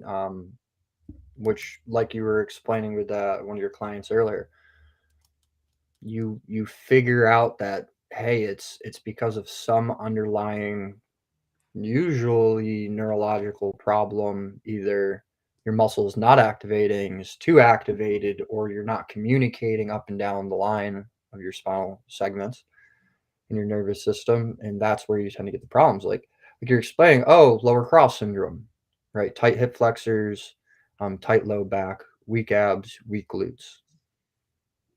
Okay, are the glutes weak, or are they just not activating? Yeah. You just don't Because know how to use them. in order to stand upright, you need your glutes.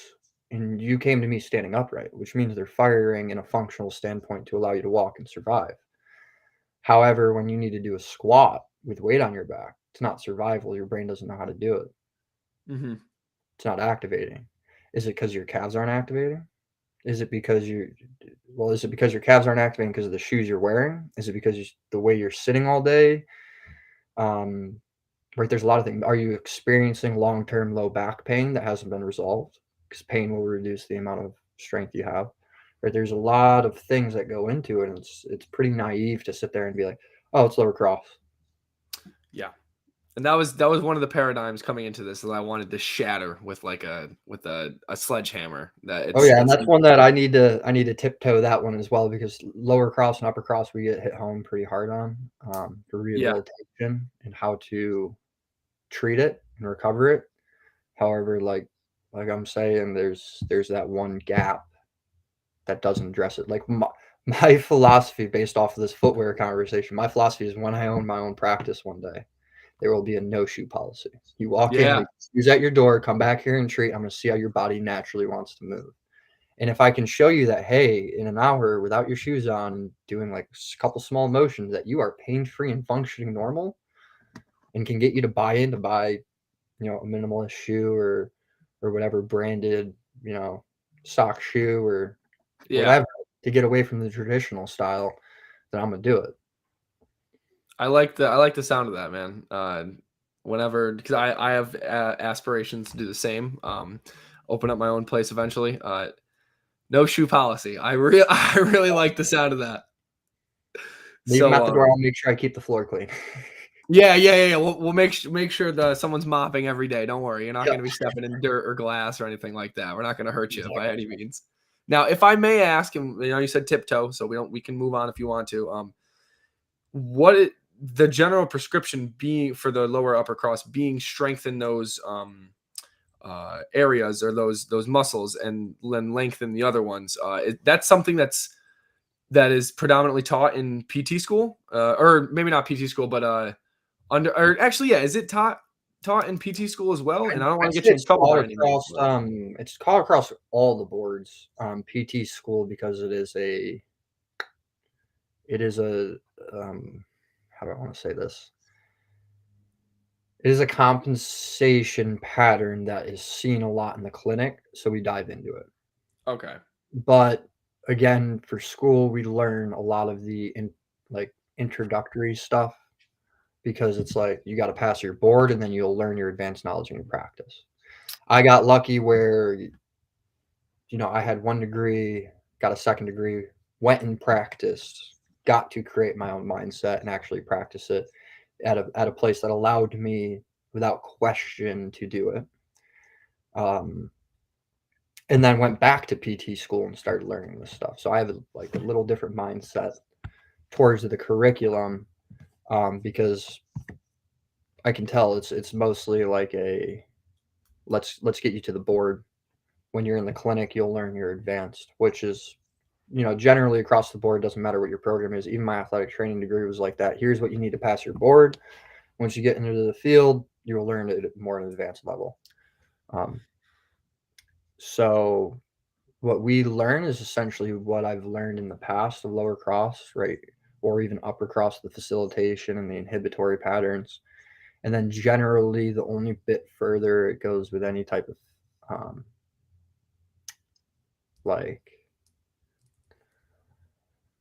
any type I've gotten into my grad degrees were just like, okay, this is facilitated. This is what you do to a facilitated muscle. This is inhibited. This is what you do to an inhibited muscle. Okay. Do them for the muscles that are inhibited and facilitated. Okay. All right. Well, that kind of puts a nail on that. I mean, I think I do. I'm glad we were able to break it a little bit, because Yeah. I even when I was first taught that, I was like, I don't know if that's necessarily. There has to be something causing this, right? Yes. I always looked at the perception.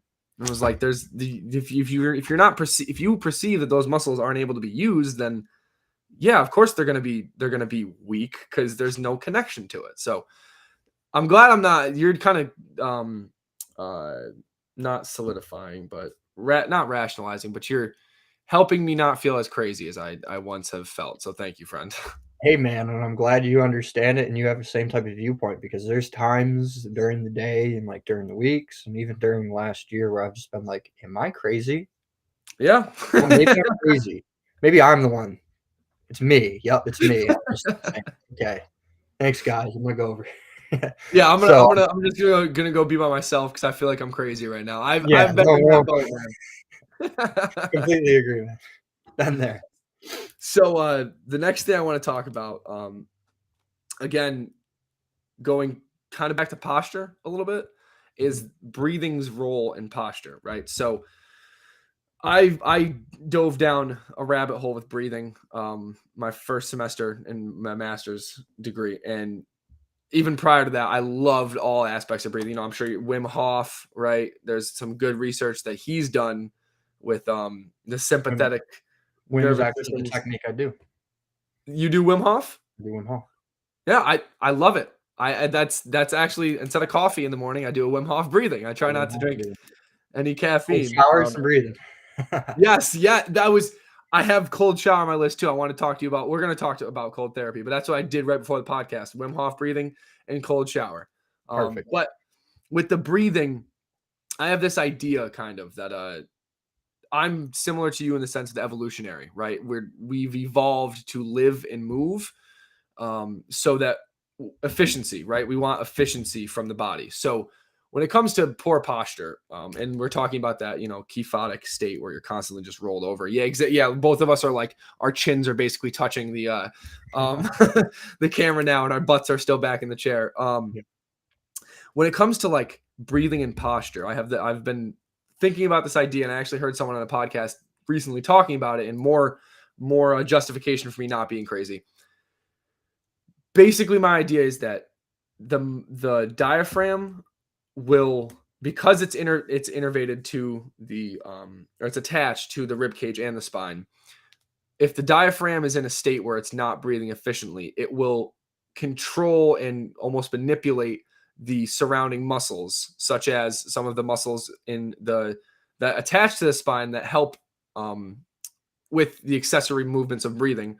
It will take those muscles in a sense and pull them downward to allow for a more efficient breathing pattern. If that kind of makes sense. So my whole idea is that the poor posture, yes, it can be the neurological, which obviously you are neurologically controlling your diaphragm, but I'm almost kind of leaning towards the idea that like fixing the breathing pattern can help with the posture as well. It may not be the end all be all, but if you increase the positional efficiency of your breathing and allowing your brain to understand, hey, breathing upright like this, fixing your breathing mechanics is better than breathing down here like this. It almost seems as if the brain is always linking back to survival, right? Like the brain is trying to make the breathing more efficient, so it gives you shitty Damn it, I'm just trying not to swear. If it gives you crap, now I gotta say that this episode has explicit content. Damn it. All right, well, I already said it, so if swearing's on the table now because I already said it. I'm surprised I didn't slip. Yeah, it's always me. I tell my guests, hey, make sure you don't swear, but it's always me that I'm the one that says shit or something flies out. But yeah, so the brain is a protective mechanism making you have that shitty posture so that your breathing is more efficient. So I just kind of wanted your take on it. See if I am crazy, see if I'm not. Yeah, man. I mean, you touch on a very important point right off the bat, and that's position and then breathing mechanics. So right away, hunched over, the way your rib cage is acting, and I don't want to say for like oxygen recovery because I know they just broke this with the whole hands on your knees versus standing up, and you still get the same amount of oxygen. Yeah. I'm not talking about gas exchange. However, we're going to talk volume here. The amount of volume you can get into your lungs is a lot less here. Okay. Your diaphragm is controlled and your breathing are controlled from your phrenic nerve, which are really high up in your spinal cord. You can actually sever the phrenic nerve and still breathe. This barely happens ever. Usually you die if you sever the phrenic, but if you survive after severing the phrenic, you have muscles in your neck and in your chest that can elevate the rib cage. Okay. So there's your two ways you can breathe: through your diaphragm via phrenic nerve or through your chest. Very important to note before we go any farther, what you should be doing is you should always be feeling your stomach being pushed out through that breath. You want to stomach breathe, not chest breathe. And I'm one for the worst of this. I used to be the chest breather, and then I started stomach breathing. I was like, wow, this life is amazing. Yeah. It's a big difference. Huge difference.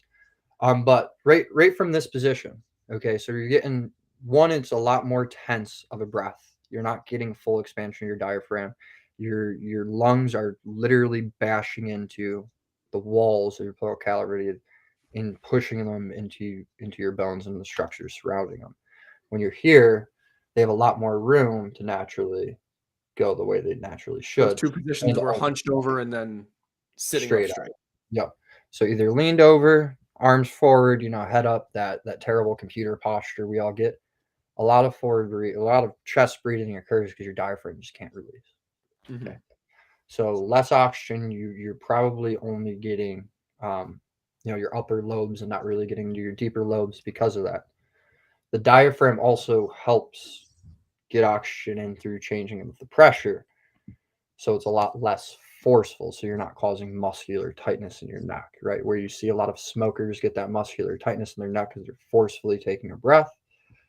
This is more of a relaxed breathing from your diaphragm. So that's, I think, one is very important. We're breathing from our diaphragm. And if you place a hand on your chest and your stomach, you feel your hand on your stomach moving, but not your chest. Going further than that, when you are forward and you're hunched over and you have that computer posture, and you're getting that less of the natural control of your breathing in, what you actually see is an increase of anxiety. Mm-hmm. So throughout your day, if you're breathing through your chest and you're hunched over, your chances of being anxiety or expressing an anxious emotion go up. And that's one thing right there alone, like coming from a psyche standpoint. If you're anxious, everything in your body is tense. Mm-hmm. Like Does that have to do with the anxiety. vagus nerve? The So the vagus nerve and the phrenic nerve and all of them. So the phrenic nerve isn't technically a cranial nerve, however, it really should be. Yeah.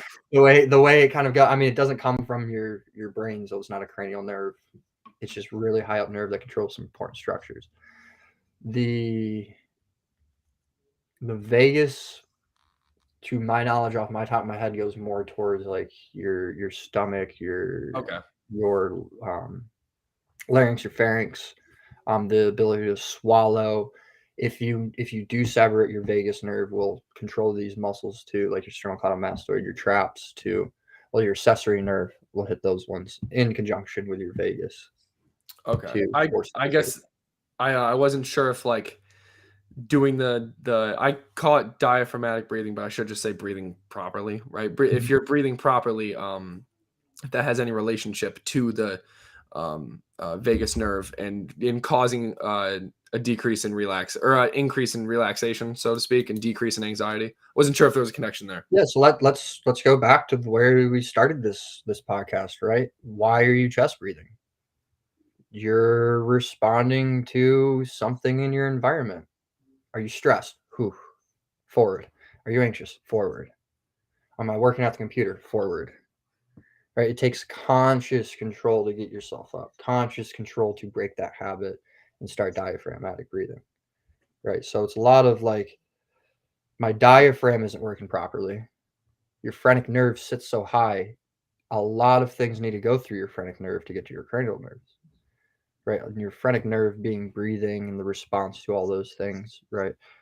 Your vagus and the ability, right, control your heart rate, all those fun little things that those really high up nerves like your phrenic, your vagus, all going through all of them, have an important role. And when you're hunched over and your diaphragm isn't working properly, you're going to be tense. So it's a sensation up and then motor back down that is not being relayed through those.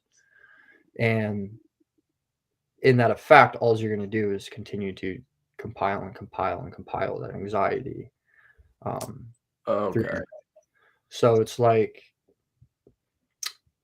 I haven't researched on whether or not this posture via breathing, how it affects your movement and your interaction with the world. However, from a mental standpoint and the anxiety standpoint, that will always be there if you don't fix your breathing. Okay. Okay. And that's, I think it's almost akin to your movement because if you're going to be, like you said, when you're anxious, you're very tight. So Yes. if you're constantly in this hunchback of Notre Dame state, then you're going to constantly be anxious and then constantly have a higher nervous system. Would you say have a higher nervous system tone, or was that kind of Yeah, I'd say it would be generally more spastic and not operating at optimal function. Yeah. okay? Because that makes a lot of sense. Because when I find myself chest breathing a lot or doing a lot of computer work hunched over, I find myself I do have ADHD, but I find myself darting between things a lot faster than I usually would, which I attribute to a little bit of state anxiety. So that makes a lot of sense. And then if you try to go work out right after, usually not a great workout.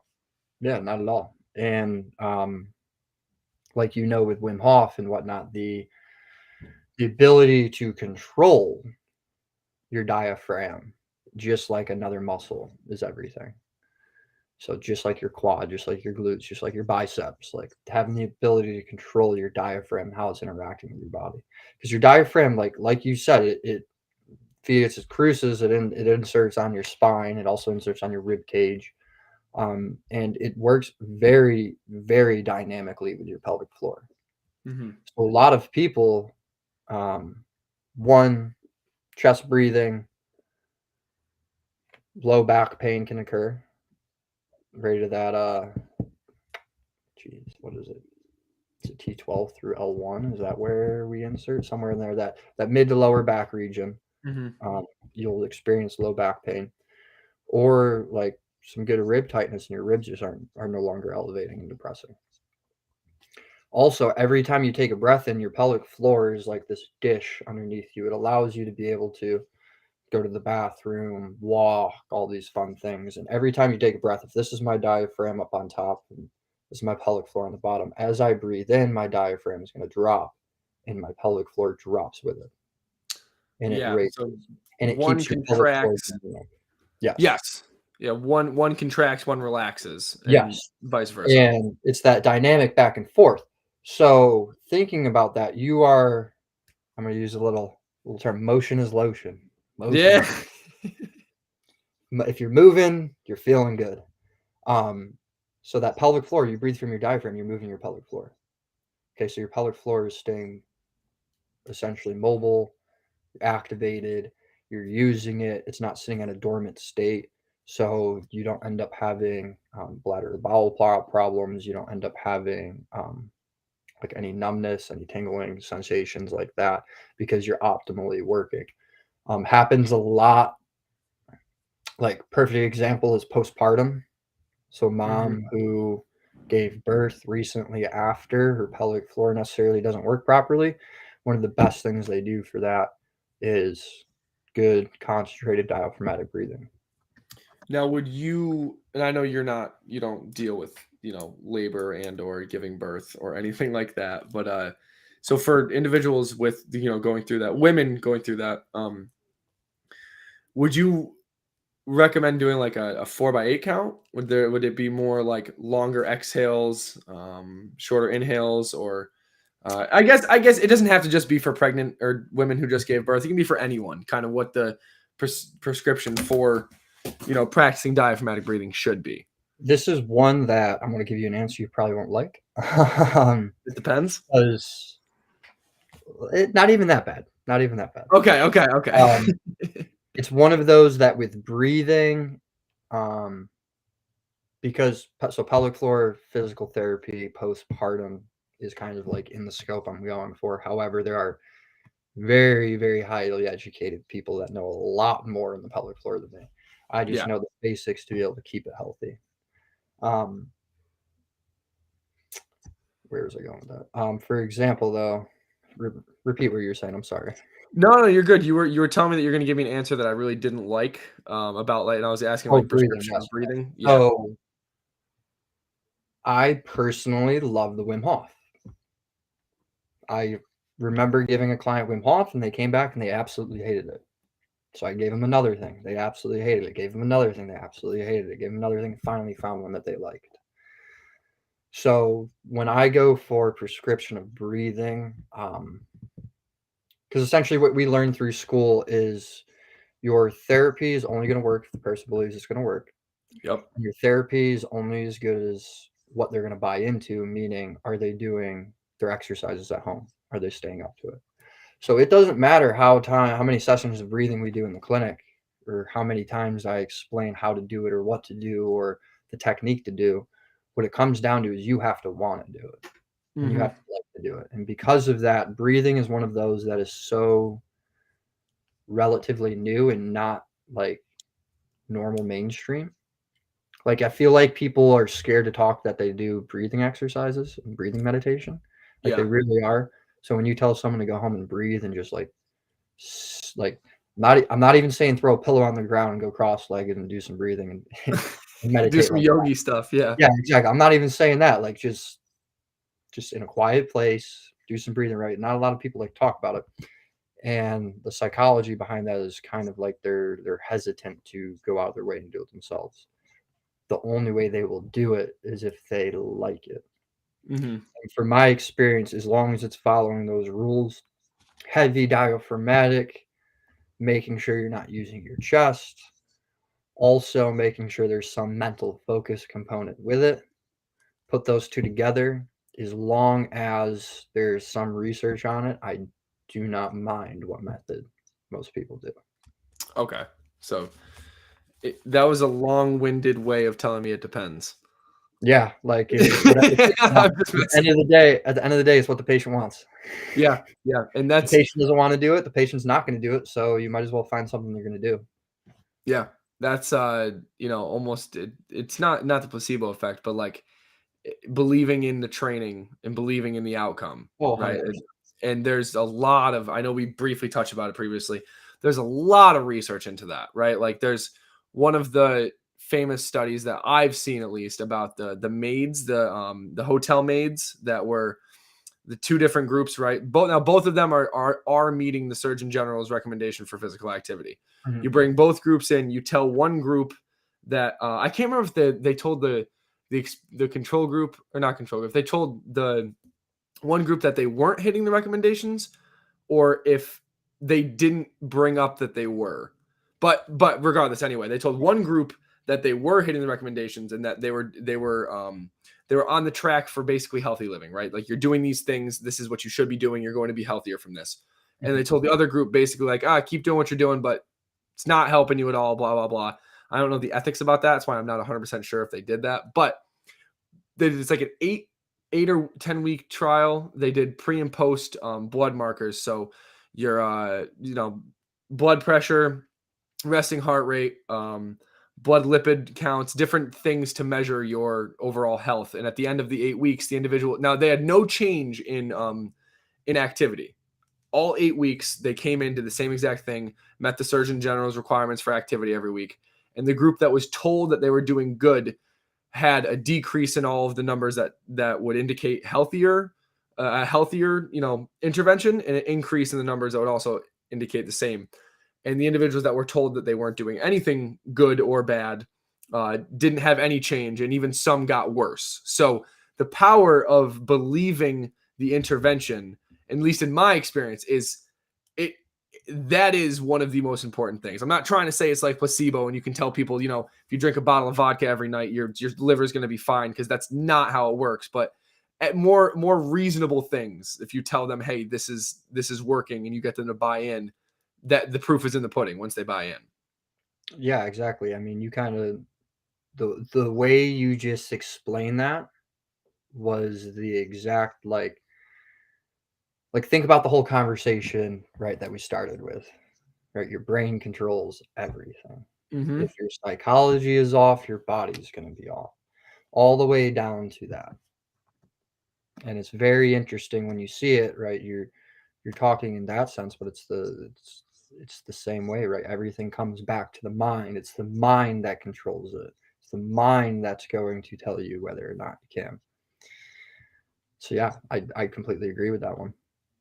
Yeah, it's just really interesting because you know you you constantly, and maybe this is going off the rails a little bit, but you constantly hear of like individuals being in like a mental emotional turmoil, and like they're like, instead of trying to look for the more positive outlet and the positive things coming from this, they just focus and hone in on the negatives, and then negative things continue to happen to this person. It's like, how much of a negative feedback loop are you feeding yourself so that it's just constantly stuck in this loop, and you're never even looking at the positive sides, opposed to if you looked at this from a more um, optimistic standpoint, that one thing that was detrimental when you're looking at it from a negative or a pessimistic standpoint is not as detrimental, because you've changed the wiring almost of your brain of how you look at that situation, right? You change your mindset on your outlook on life in general.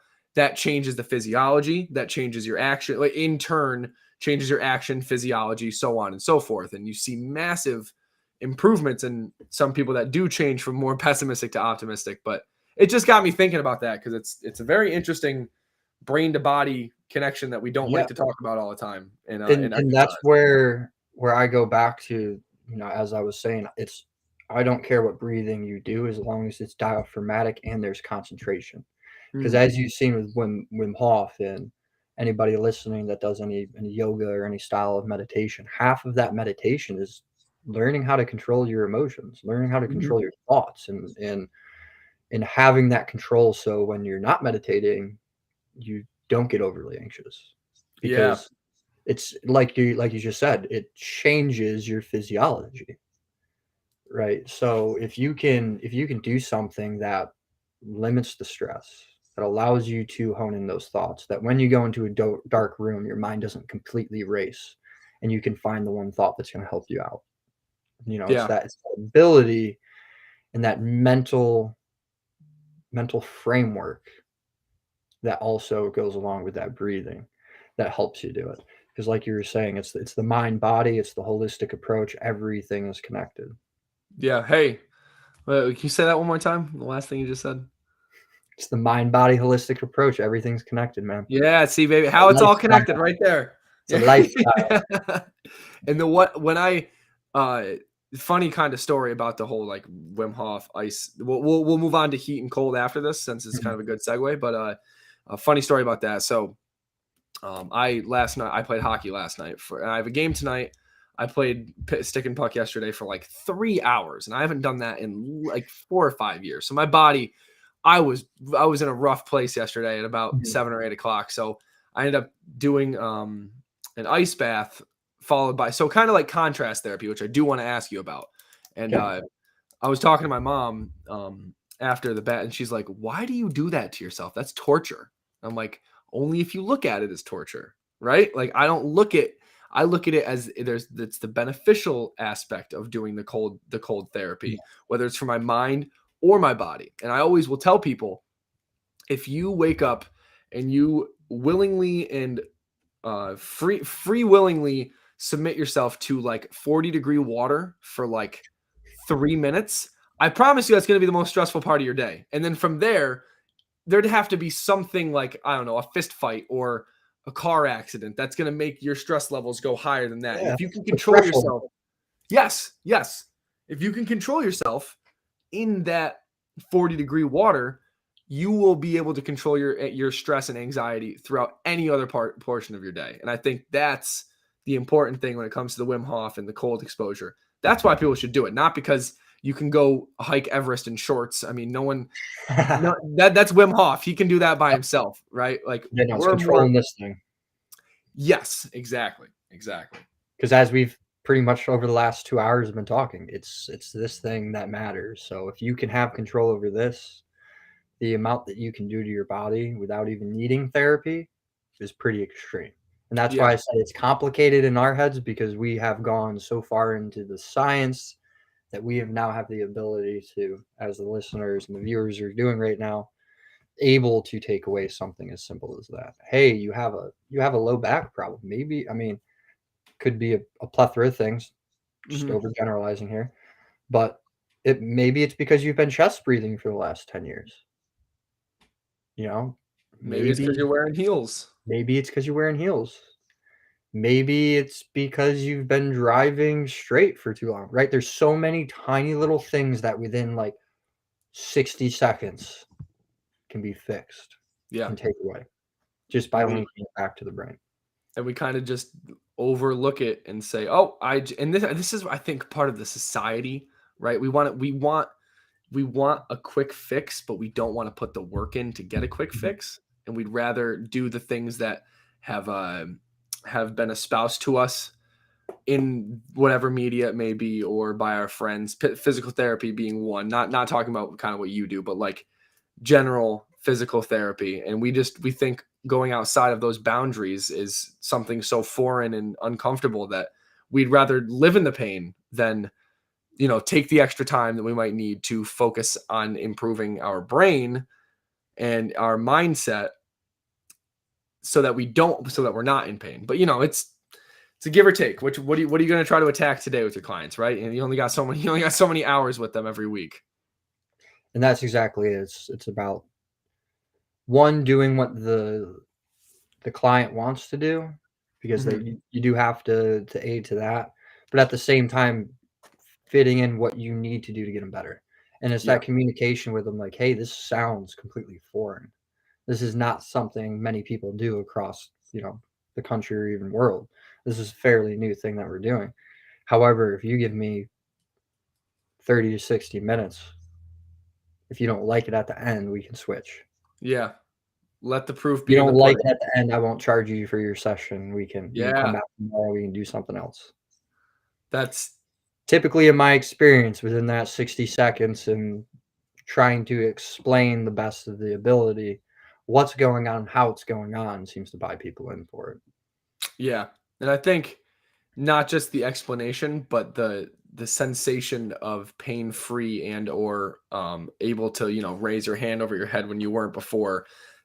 That's the biggest buy-in, because at the end of the day, people obviously they care about how they look, but when they're in pain, the only thing they care about is not being in pain. And if you can do that in 30 minutes, that what they don't have anything to hang a dogma on and say, oh, this doesn't Yeah. work.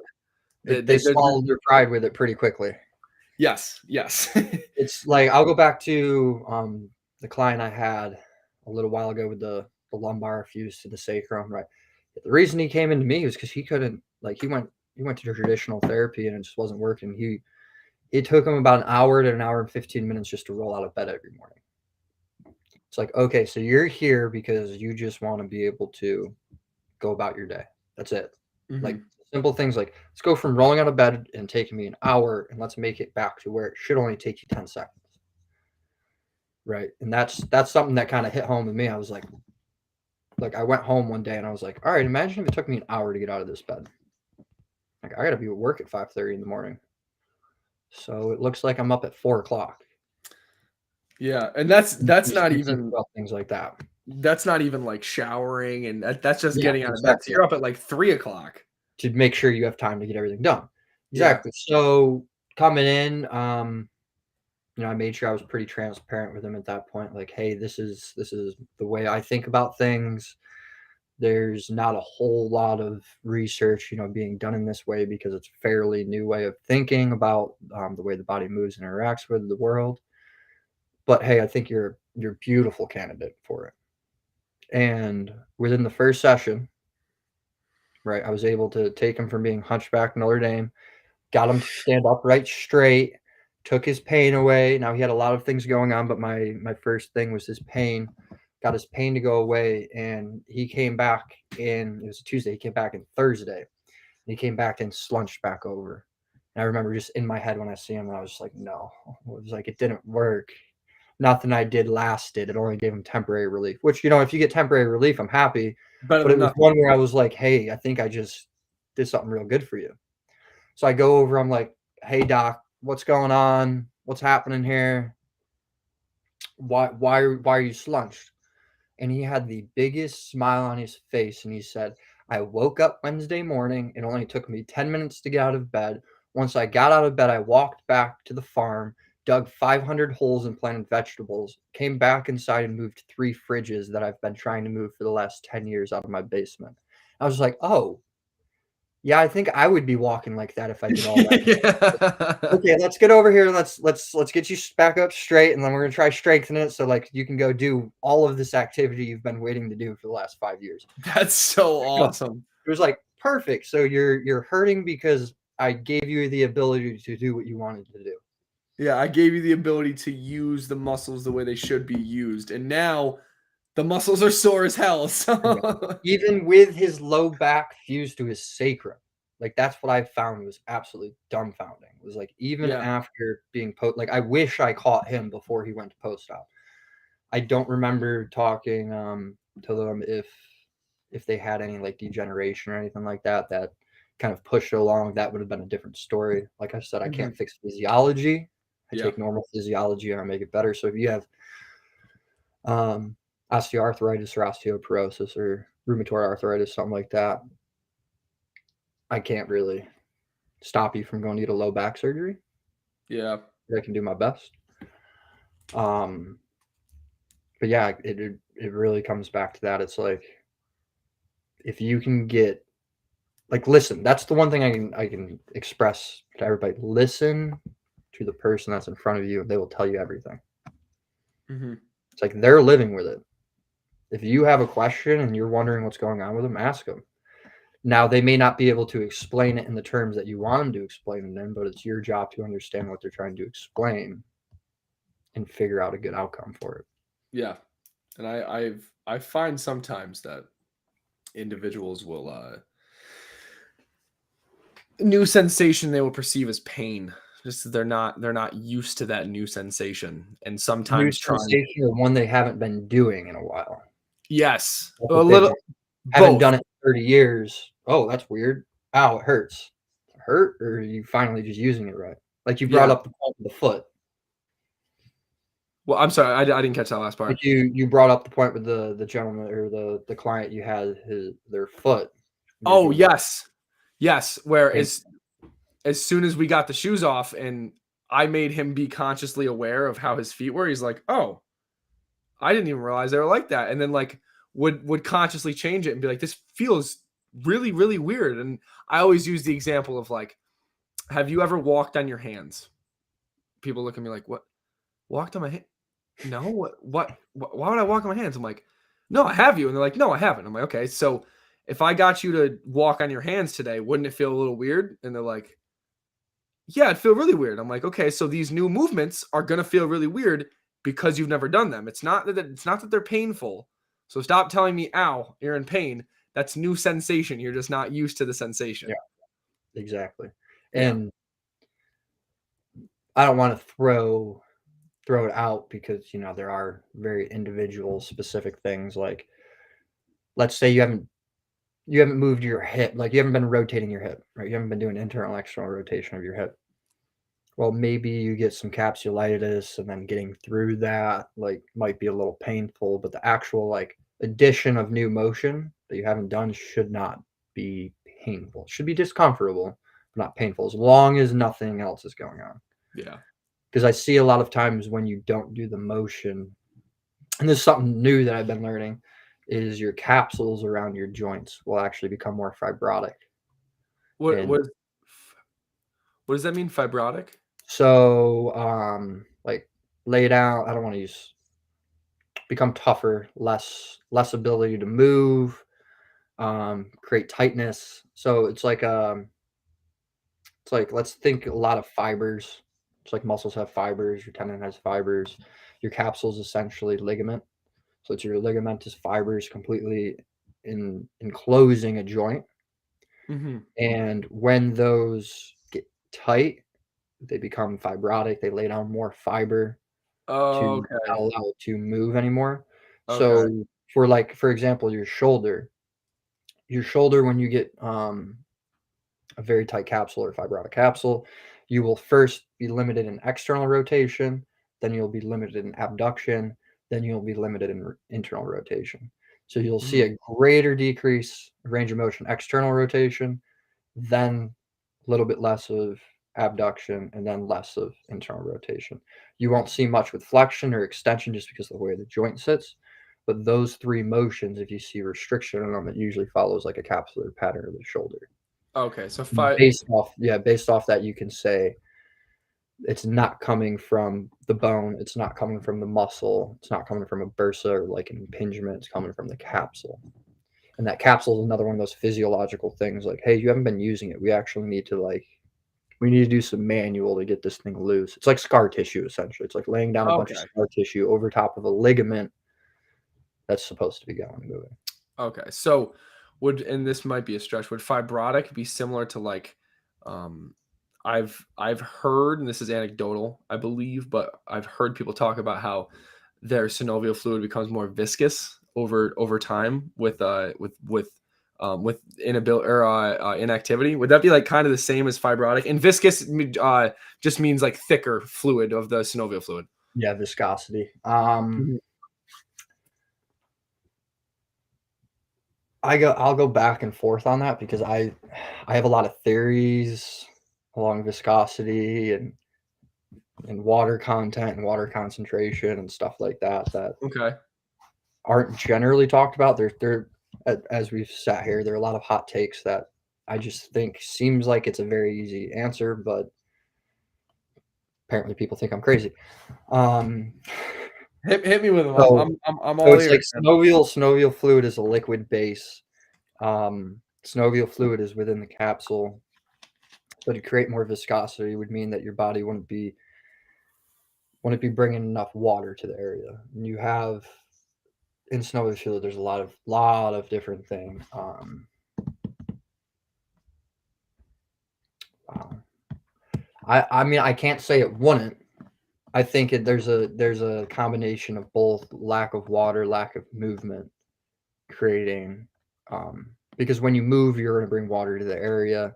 There's going to Exactly. replenish the synovial fluid, but also if you're in a dehydrated state, you won't have the water to bring it there. And that's where I've gone. This is my hot take to go off on a tangent. Is over the course of my education, it wasn't until my last year of my grad degree that I realized hydration is a lot different than what we were kind of just assumed to know growing up. Assumed to grow growing up is drink your 8 glasses a day. Woo, 8 glasses, 64 ounces. Cool. And then I went to grad school and I was like, okay, what's hydration? What is beautiful hydration? What is perfect hydration? It's a formula. It's an easy one. Half your body weight in ounces, plus what you urinate out during the day, plus what you sweat during the day, plus what you breathe out during the day. So think about that. Let's say I'm sitting at 200 pounds without even going into what I've urinated, what I've breathed, and what I've sweat. I'm at 100 ounces of water. Minimum. Okay. Now let's add the urination. There's 20 to 30. Let's add the sweating if I've worked out, minimal 20.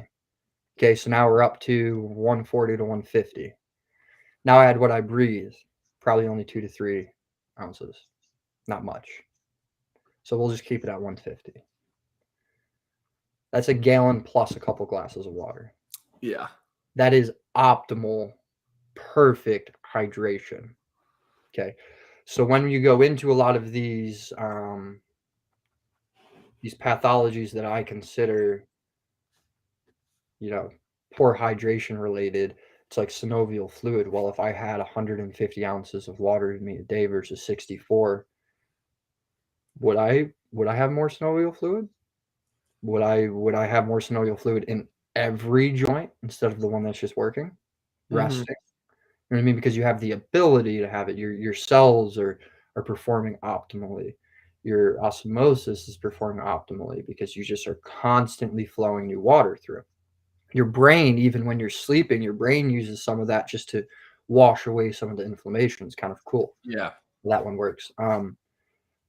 Take it one step further. A lot of the disc injuries and disc degenerative injuries, and the reason people lose disc heights is because of the glucocorticocolite that are in the collagen fibers of your disc. Essentially, what they allow you to do is, with the addition of water, they stack up on top of each other and they create support. So it's like inflating a water balloon that would never pop. Okay. Right. The more water you have in it, the more structure it's going to have. The less water you have in it, the less structure and more ability to injure it's going to have. So a lot of these disc degeneration herniations happen later in life because you don't have a lot of water supporting the outside of your disc, thus allowing you to compress it and injure it. So my whole theory with it is what if you drank 150 ounces for the last 50 years? Instead, you've only been drinking 64, and some days you may not have gotten those 64, and you've been doing it for 30 to 40 years. So is that why there's less water in the disc? Or is it because physiologically you cannot do osmosis as good as you once were when you were younger? I don't buy into your body can't do osmosis anymore. I buy into you've just long-term gave yourself essentially poor nutrition. Yeah, you've dehydrated yourself for X amount of years on end. Yeah, so it's just been pulling it, or either pulling it or not replacing it or not refilling in the places that it should be. And that's another one people think I'm crazy for. But that doesn't sound crazy to me at all, because all right, so in some of the work that I've done with CCHS, right, we've done, like, we did the weekly stream, exercise stream, and we did a debrief, right? We talked about a specific pillar for a little bit, kind of like the podcast. And one of the things I remember bringing up was hydration and learning what the actual guidelines for hydration are for males and females. And it's not, it used to be 64 ounces. Now it's, I believe, if my memory serves me correct, it's like 91 ounces for females and like 121 for males, which I Like, still think is just just to go, like, that's you not going and exercising. That's like yes, you're laying in your bed. That's like your RMR. BMR. Like, yeah, Yeah, yeah, yeah. like your BMR of hydration right there. So It's very BMR is basal metabolic rate. It's basically if you were to lay in bed all day, not move, not eat anything, and just lay there, it's how many calories your body would need to survive. So we're saying basically like your hydration BMR of being able to just lay in bed and not do anything would be like 121. But then, like you said, which I haven't even taken into considerations, like what happens when you start to be physically active and you start to sweat, right? And then you're going to obviously usually hopefully when you're sweating more, you're going to consume more water, so then there's more urine production, which is going to lead to more dehydration. Maybe not more as long as you're staying hydrated, but still more cycling of the fluids. So the 121 really is looking at, like you said, 150 ish, which is a lot for people to stomach and think about. But what other things could we have avoided potentially if you were doing this for 50 years, right? That now spitballing here, would this affect also joints and ligaments? So say that you have someone who not just joints, sorry, ligaments and tendons. Say you have someone who's, in their older age that they tear their ACL, some haphazard injury, and obviously rain with everything else that we just talked about is obviously a factor here. But how much could hydration affect that as well, like ligament tears? well, let me hit you with this. Okay. And for the viewers, because I think this is one that everybody conceptually can think through and probably come to the same conclusion. What's your cell mostly made up of? Water. What's your muscle? What's your tendon? What's your ligament? What's your bone? And even this, in the synovial fluid around your joints or in your joints, and even then the capsules. What are they? Water. They're cells, which are mostly water. Oh yeah. So it's like, could it have an effect? In my opinion, yes. Like, Yeah. without even question. Like, if the majority of your cell is water and every structure in your body is a bundle of cells creating a tissue, then yeah.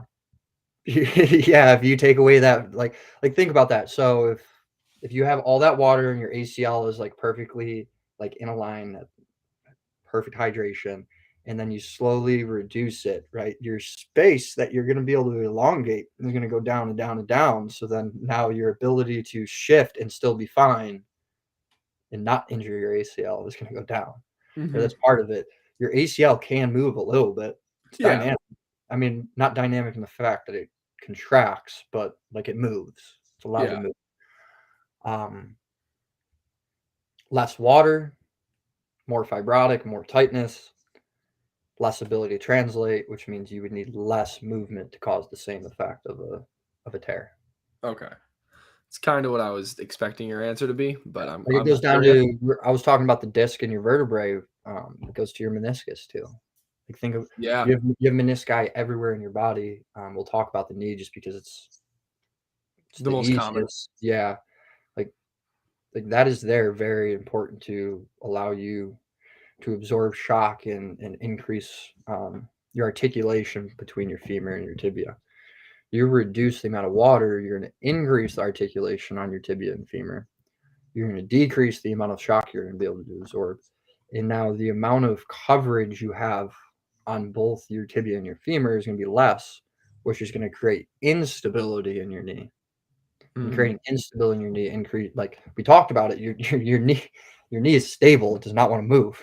So if you do something to the structure which allows it then to move, everything's going to go downhill really quickly. Yeah. It's that unhappy triad. You tear your ACL, you tear your MCL, you tear your meniscus. Now Mhm. there is something to be said for the mechanism of injury and the way the injury of the ACL happens with that, and the interconnections of tendons between, menisci, ACL, your popliteus. There's a bunch of detail you can go into that. But just in a general sense, imagine if you were perfectly hydrated, maybe you wouldn't lose your meniscus. Maybe Mhm. your ACL would have never went. Maybe other structures could have supported it so your MCL didn't go. So that's where I go with it. It's like I Yeah. can't tell you definitely, but everything seems to work better when it has more water. Yeah. That's like one of the first thing I tell people. Diaphragmatic breathing and drink more water. Half of the reasons right there, you don't even need to come back to me Thursday. Yeah. Yeah, man. Like if you go and you do some diaphragmatic breathing and you drink more water, I won't even be seeing you in 7 days. Your body Yeah. will You will feel better already. heal it. Yeah.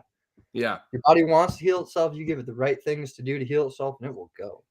So moral of the story, or at least for that segment right there, drink more water, breathe through your diaphragm. Do it every day. Drink a lot of water and breathe through your diaphragm a lot. Even when you're sitting, at work and you start to realize you're breathing through your chest, to sit there, breathe through your nose. I believe that nose breathing is all diaphragmatic, correct? It's kind of hard to, you can breathe with your chest and nose breathe. It's possible, but You can overcome it. Again, it's something that a lot of people have been doing their whole lives, so they've adapted to be able to literally run, breathe out of their nose, and breathe from their chest all at the same time. it's kind of interesting and impressive how some people can move to or compensate to move and the things that they do. The brain's interesting, man. Yeah. It really is. Like I think I know a decent bit about it, and for what I do, I think I know a decent bit, but like still in school and still going through like different sides of neurology, it's just like, whew, this is crazy. Yeah. This is like we said, it's all connected. Every Yeah. time I'm like, no way. And I do want you to tell. I have we haven't got to the cold and heat therapy yet. No. So I do want to hit a question on that, but I do want you to tell once we're done with that, the vitamin D C thing that we're talking about. Easy. Yes, go ahead. I want to hear it.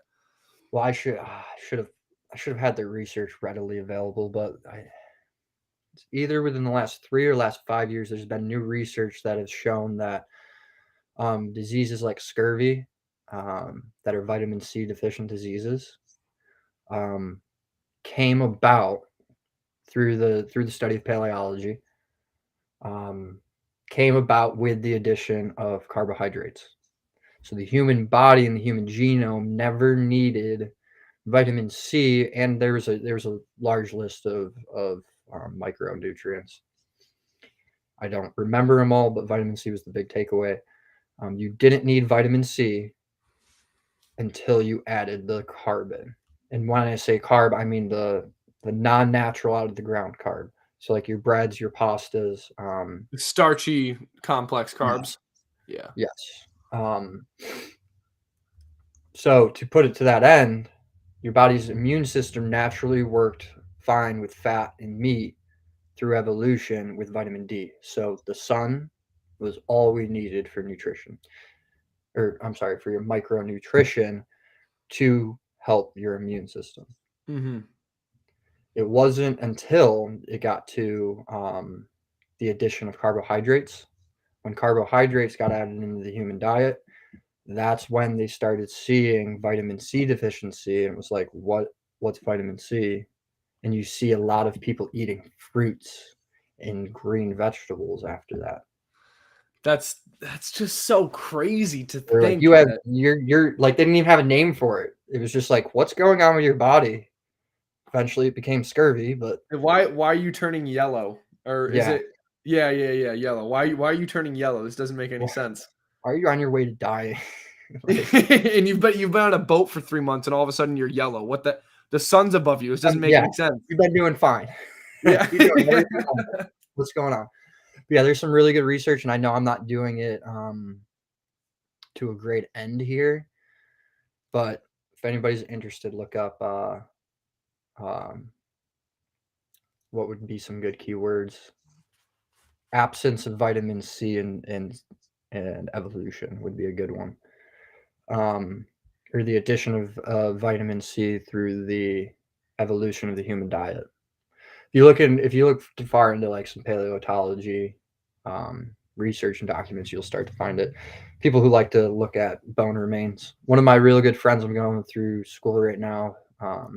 His undergrad was in paleontology and anthropology and whatnot. So he brings a different aspect in that allows me to fine tune my way of thought even further. And that was one of them. It was just like, oh, so there's things that even like 500, 600 years ago we weren't experiencing, but we did to ourselves. Mm-hmm. Now, switching gears.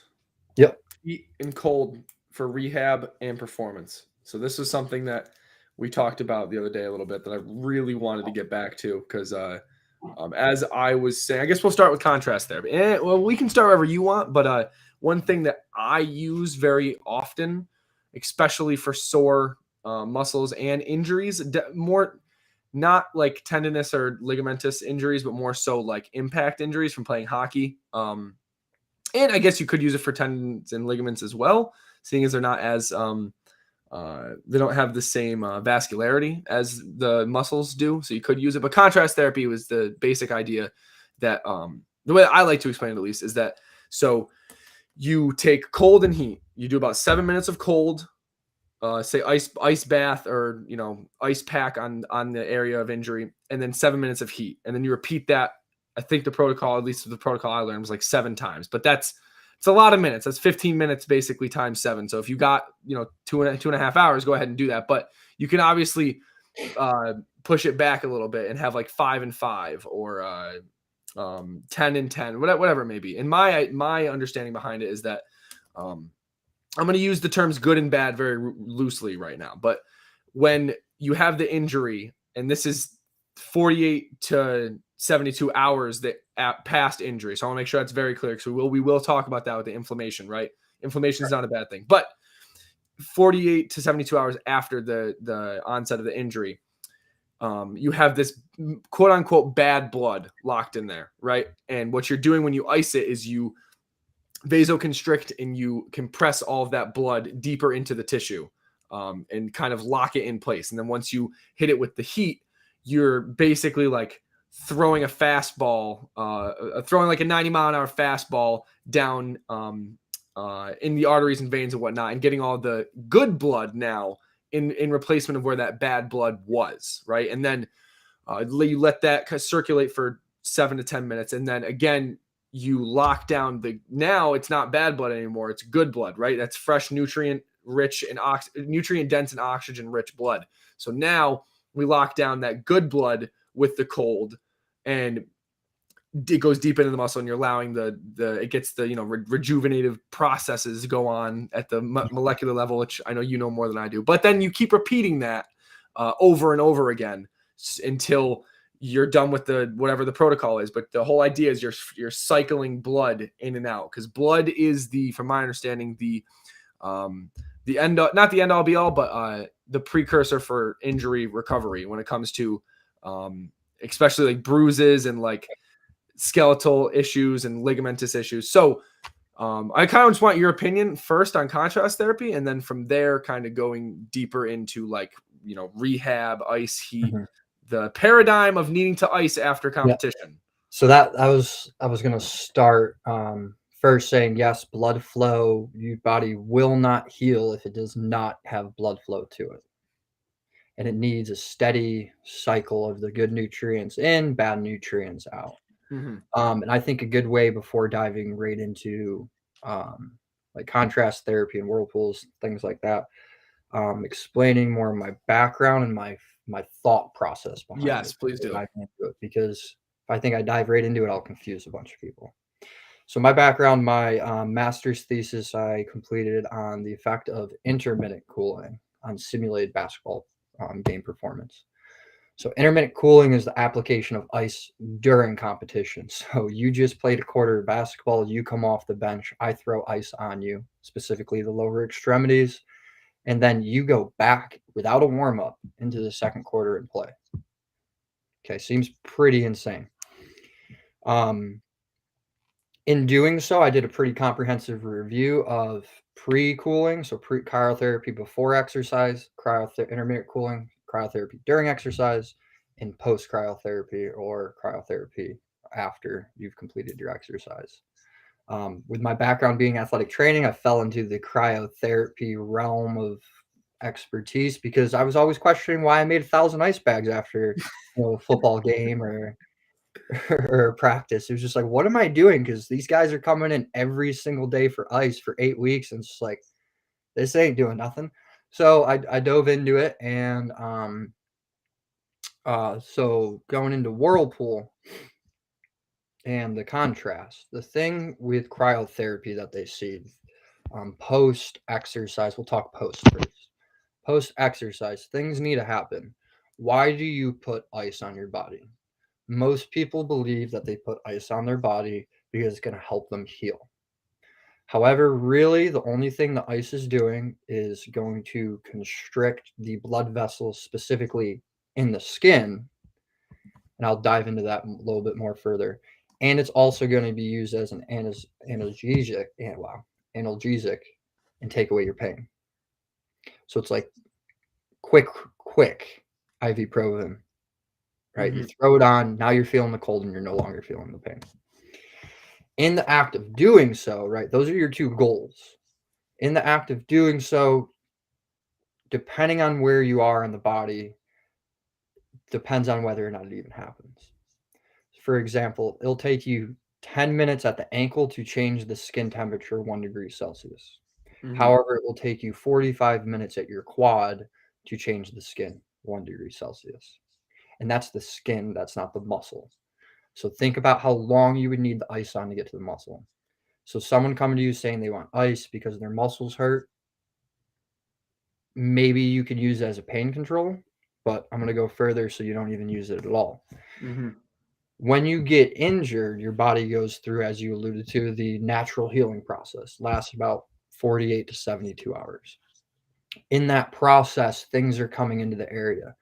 Blood flow's coming. What they're doing is the blood's coming with white blood cells and a bunch of little tiny cells that help fight, your natural immune response to take away the bad things, break down the bad things, and get them out of there and replace them with the good things. In that process, the only way those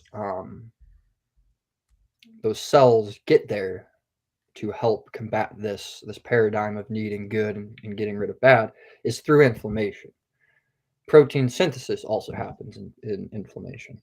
So two things are happening. You're getting the protein to recover, and you're having the enzyme, or you're having the cells come to the area to use the protein to recover. So it's like it's a combination. You need the inflammation, you need the cells. When you put the cold on, if you hit the target window that you were going for, like over 10 minutes at the ankle, you begin to affect the inflammation. And when you affect the inflammation, you reduce the amount of inflammation that is in the injured area specifically. You actually reduce the amount of protein synthesis you go through. When you reduce the amount of protein synthesis, you're actually going to take longer to recover over time. So that 72-hour window now becomes 96, 5 days, a week.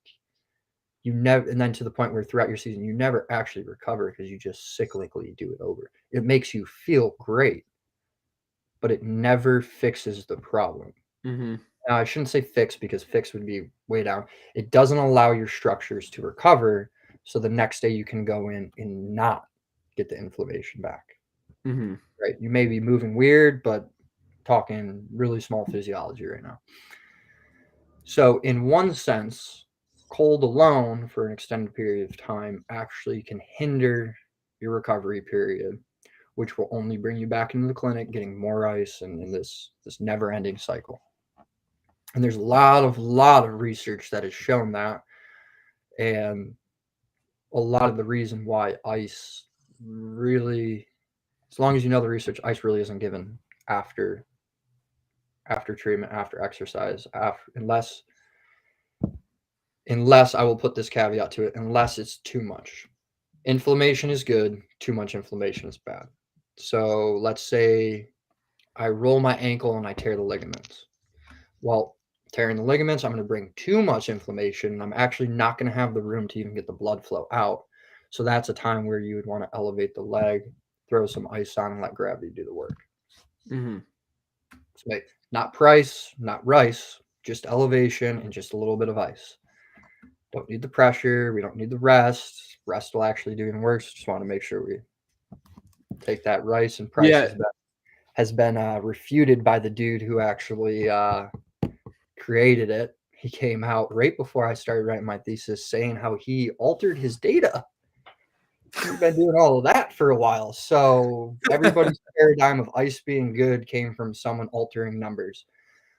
So when you actually dive into physiology post application, it becomes very bad. You put it on, you reduce the inflammation, you reduce your recovery, but it feels great, and that's why people go back to it. Okay, that's ice alone. Bringing it back full circle, back to the contrast or the whirlpool. Ice time frame, straight to hot, back to ice, back to hot, back to ice, back to hot, however many rounds you want to go for. You brought up a very good point, right? You're constricting and then releasing the skin blood vessels. Mm-hmm.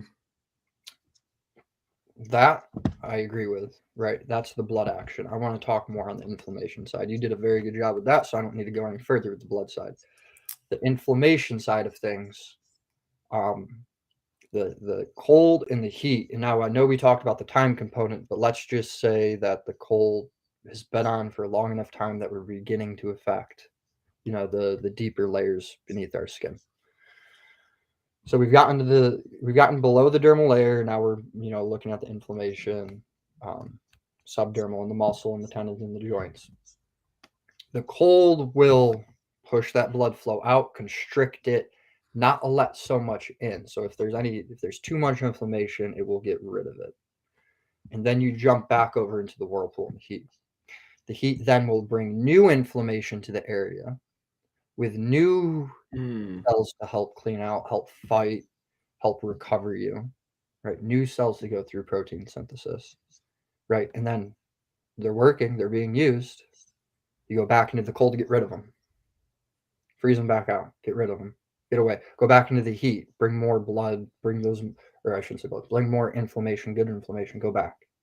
And it says you're going back, get good inflammation, get rid of good inflammation, just like the blood. Push the bad blood out, get the good blood. Okay. So whirlpool in that aspect, if you're talking you want to do cryotherapy post exercise or post game or post whatever you're doing, I think the only way it should be done is whirlpool. Doing like contract, like the. But even then, it's whirlpool only if it's like a made for my personal take on it. It's whirlpool only in the presence of bad inflammation. Okay. If you have a normal amount of inflammation, I don't think you should do anything. Your body has gone through its natural healing process and has deposited all the inflammation and has brought all the cells that it wants to the area. Okay. Let the body do the work. Don't get in the way. Your body do its natural healing process. And then right, you go further than that. You roll your ankle, you got too much. All right, go do some ankle pumps in the water, hot or cold water, hop in the hot water, go back and forth, back and forth, back and forth. I have no problem with doing that because at the end of the day, you're bringing back the inflammation. You're not just keeping that. Mm-hmm. That's another component is like people don't know how long to keep their ice on for. So like you give it to an athlete, they leave and they could have it on for 45 minutes on their ankle. And it's like, dude, you don't even know what you just did for yourself tomorrow. Yeah. So it's like you may have like it feels great, but you're gonna wake up hurting tomorrow.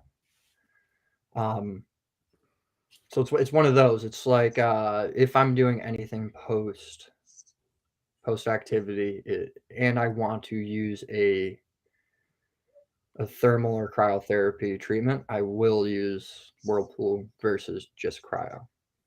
And I anecdotally, I did not go get my degree in athletic training, but I did work hands-on at Hudson Valley Community College. Shout out to Keith Thomas for that, because you really helped kickstart a lot of these ideologies and paradigms that I've broken today. So thank you for that, Keith. But anecdotally, a lot of the times I'd see athletes with that exact issue you're talking about, and not even just athletes, with general pop. They come to me and be like, my quad really hurts. I'm just going to grab a bag of ice real quick, throw it on there. Or my knee and ankles are like the two big ones. Yep. I'm just going to throw it on there. I'll be back tomorrow. We can do some workouts. They come in and they're like, my knee hurts even more than it did yesterday.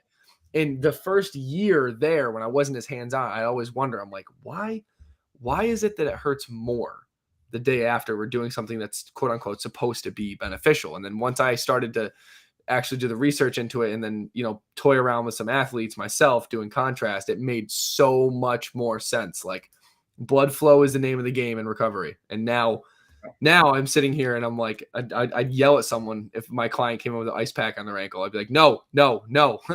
Yeah, it's another one of those paradigms. It's like we've known for the last like 60 to 70 years that your meniscus and your knee won't heal itself because it doesn't have blood going to it. Yeah. Now, there are parts of your medial meniscus that can heal themselves, but just in general, right? You don't have blood flow, it's not going to heal it. So why are we putting something on to reduce blood flow? Why are we restricting the only thing we know how to help us fix Naturally heal? Like, yeah. to me, I looked at that and I was just like, this seems extremely backwards. Yeah. And then like I talked to my professor at the time in the chair, guy who chaired my thesis. He was doing very, very good research in 2013 with MLB players. And that's where I started diving into getting away from post-application, getting into the pre and intermittent cooling. Because he worked with MLB players, and in between innings, the MLB pitcher specifically would come out and they would put a cooling sleeve all the way up from above their rotator cuff, and it would strap down and around their entire arm down to their wrist. And what they found over the course of 6 innings is that their accuracy, both fastballs and off-speed pitches, got better as their velocity stayed the same. So the speed that they threw their first fastball and the speed that they threw their first curveball got more accurate and stayed that speed all the way to inning 6. That is all right. To preface what I'm about to say, I did a little research we're talking about the glabrous skin, right? Cooling your hands, palm, and forehead. But to know that it won't only reduce the fatigue, it will help increase the motor output as far as the precision. That's the word I'm looking for. The precision is kind of mind-blowing because we always think of the ice being something after the workout, not during. It's one of those things that it's like really think about it, right? So is it doing anything to help you get more accurate? Personally, it's not doing anything directly that's allowing you to let go of the ball at a particular moment. What it's allowing you to do though is to continue to warm up. Right. Any sport you go through, you begin your warm up, you get a little tired, you stop, and then before you even go to the first buzzer or the first whistle or whatever it is, or your first rep, you've already fatigued a little bit. Mm-hmm. You've already given yourself some fatigue. You've burnt energy. If you're powerlifting, maybe you use some creatine, whatever it might be. You've slowly depleted something in the area. So it's like, what do they do? It's going to the aspect of you just warmed up. Let's say you threw 50 pitches, arbitrary numbers. You warmed up, went and pitched 18 to 20 pitches. You came off, and before you go back out, you're feeling just like you felt at the start of your warm-up. So you're just going to continue to warm up. And then you go back and you're just going to continue to warm up. So it's like never ending warming up your performance. So your performance just continues to get better. Because think about that. I don't know how many baseball people we have out here, but you normally start small, short distance. You go further and further and further till you get to a long toss. And by the time you're done long tossing, you're like, I'm tired. All right, I'm good. We're good. And then you call each other in, and then you go start your practice. Mm-hmm. Right? It's that fatigue that sits in, and you're like, yep, I'm warm now. So all this is doing is warming up the muscles and never allowing you to fatigue. Yeah, and we talked yesterday about that exact thing. If you can cool the body's core temperature, which I assume you are, it's not just local, it's global, correct? Like when you're talking about using the leg sleeves, especially in your thesis, like would you attribute the decrease in fatigue to core body temperature or local decrease in? I do want to touch on that one. The research that has found the best benefit has been core cooling, whether that was Gotcha. from your hands and the very superficial areas, hands, feet, forehead, that can really draw heat out and then push it back. Um, that affects core temp or directly affecting core temp like ice vest. My Yep. research with the lower extremity sleeves was more geared towards localized. Gotcha. I wanted to essentially see if like the ice bag versus a phase changing material versus nothing had an effect. The what we ended up seeing is that for the localized effect, what you're trying to do, and I'm going to use arbitrary numbers again. Imagine you start working out and 100% of your blood is going to your muscle. It means 100% of your oxygen, 100% of your natural immune response, 100% of the good cells to combat the free radicals and the CO2, get them out, are getting it. As soon as you start exercising, blood gets redirected to your skin to begin to cool your body. Now, when you start cooling your skin, blood goes, let's say, now 75 to your muscle and 25% to your skin. So that's 25% less oxygen. That's 25% less free radical consumption. That's 25% of the ability to get rid of the bad things that are causing you fatigue, the hydrogen ions that are sitting in the area. That's 25% less ability to get rid of those. So ice during competition, right? You go out and you play your time period, whatever competition it is, and you come and for a specific time period, you sit down and we throw ice on you. And what that does is like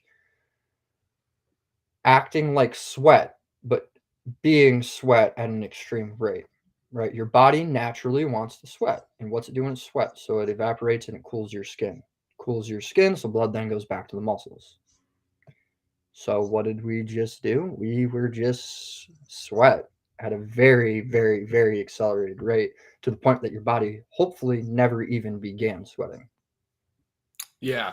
That's the thing that I picked up on the most from our talk yesterday and today was the if you don't allow your body to fatigue, you're basically starting 100% fresh each time.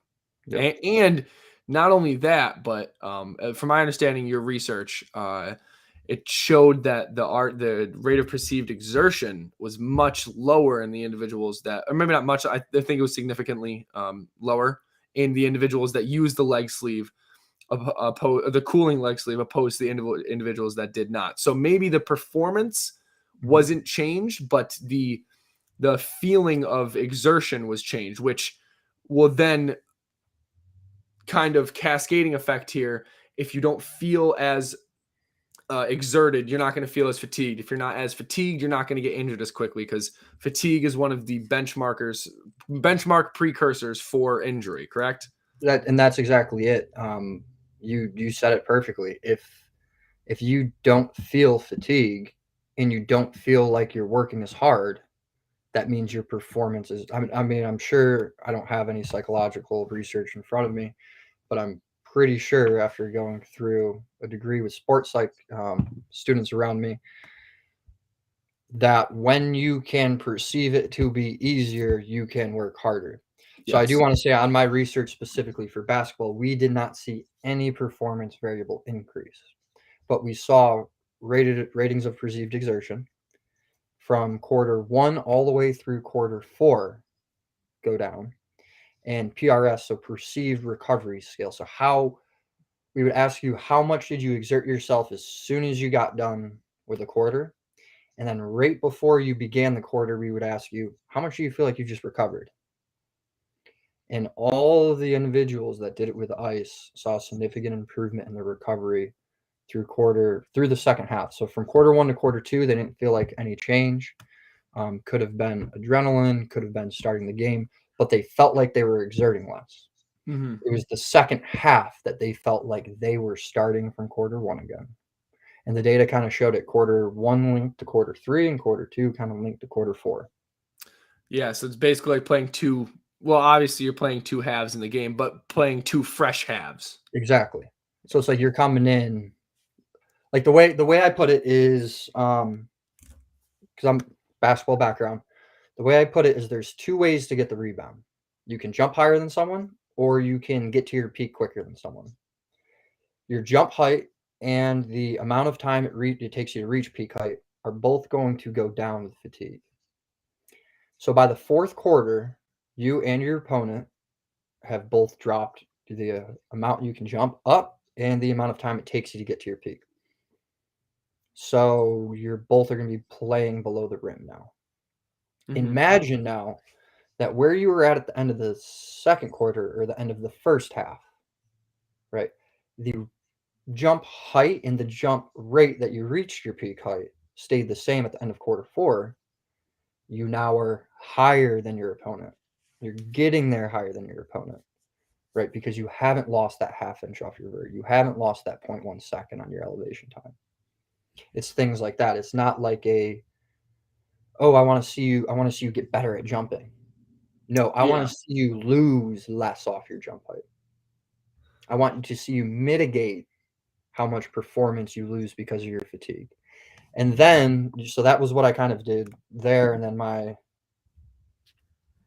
path kind of took me to rehab, which you alluded to.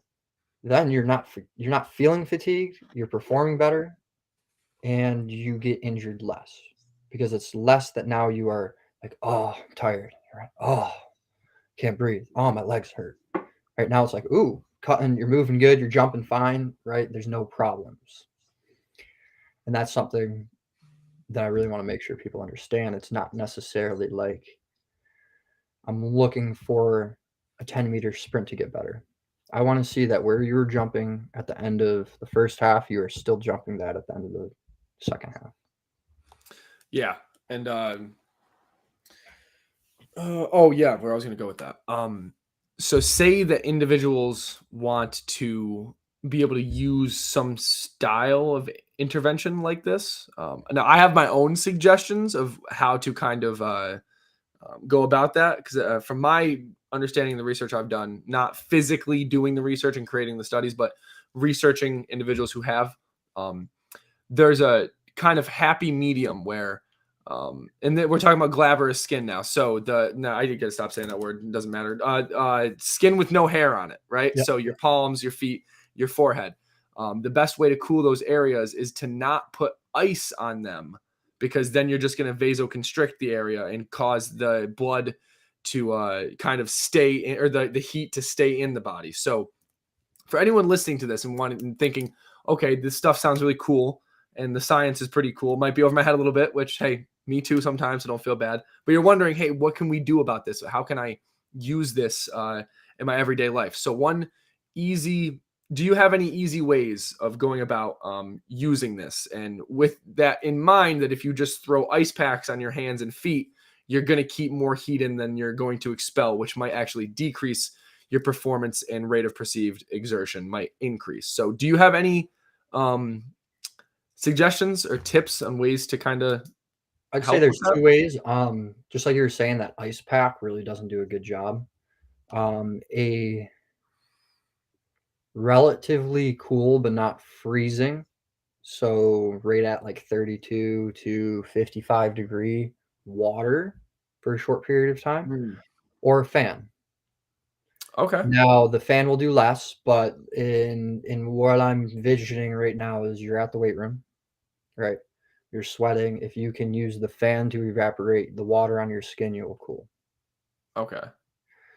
Now, so that's like using the application of the reason why this works and applying it without cryotherapy. So if you don't have any access to that and you have a fan and you start sweating in your exercise, go stand in front of that fan in between every set. Okay. That should slowly bring your cool temp or your core temp down and redirect blood flow. Now, what would be even more optimal is if you can get that like a bucket of water almost. And now this is something that I haven't seen the exact results of the research on it yet, but if you have a bucket and in between each set, just because of the feasibility of being able to do it like intermittently, like weightlifting, you're not going to be able to like hop in a cold tub. I'm not going to be able to, right? Oh, I just got done with a set. Let me throw on an ice vest, right? I can't. Right. You have you have layers of clothes, and you'd have to take that off because it needs to be direct skin contact. But going That's about, a whole avenue of issues yeah, that we that's won't get into. for application in most scenarios, like having a small little bucket that you can stick both hands in, Yeah. that would be the best. Even better if you could have a bucket that has a whirlpool, and then just sounds like you saw more on the time frame for this, but just have them in the bucket for 5 to 7 minutes, and then go back to your workout. Now Mhm. that's tough though, because now you're talking 5 to 7 minutes, and is the addition of ice for 5 to 7 minutes going to benefit you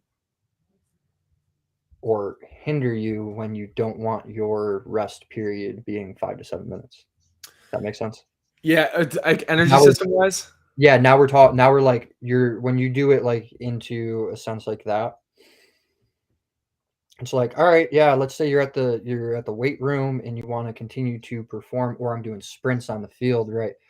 Okay, come over here after you do 5 sets of your 10-yard sprints. Um, right, come over here. Let's put your hands in. Well, now 5 7 minutes later, and your legs are no longer feeling optimal, because Yeah. the perceived feeling is a lot too. And if we're trying to run, and then I take you for 7 minutes and have you stop running, like you may feel better because you're cooler, but not run as better because it's just how you've been training. It's how you feel. It's you're not feeling optimal. You're not really in the zone anymore, Exactly. so to speak. Exactly. You kind of take so it and to relate it to the psyche, it's kind of taking you out of flow state. It could take you out of flow state in a sense, which is like paramount when it comes to especially sprinting Mhm. and other sports where there's a lot of mental concentration. Getting into flow state is like one of the most important things. So Yeah. So what I be would say wary of with that. that, like using, if you want to talk about quick applications that everybody listening here, viewing in, can take away, what I would go to is the one part that we haven't discussed yet, and that's pre-cooling. Yeah, yeah, I yeah. think that has the most direct application for anybody listening, because it's something they can do before they go in. And for pre-cooling, what that is just like post-cooling, intermittent cooling. Here's pre-cooling. You're cooling your body temperature down before going into exercise.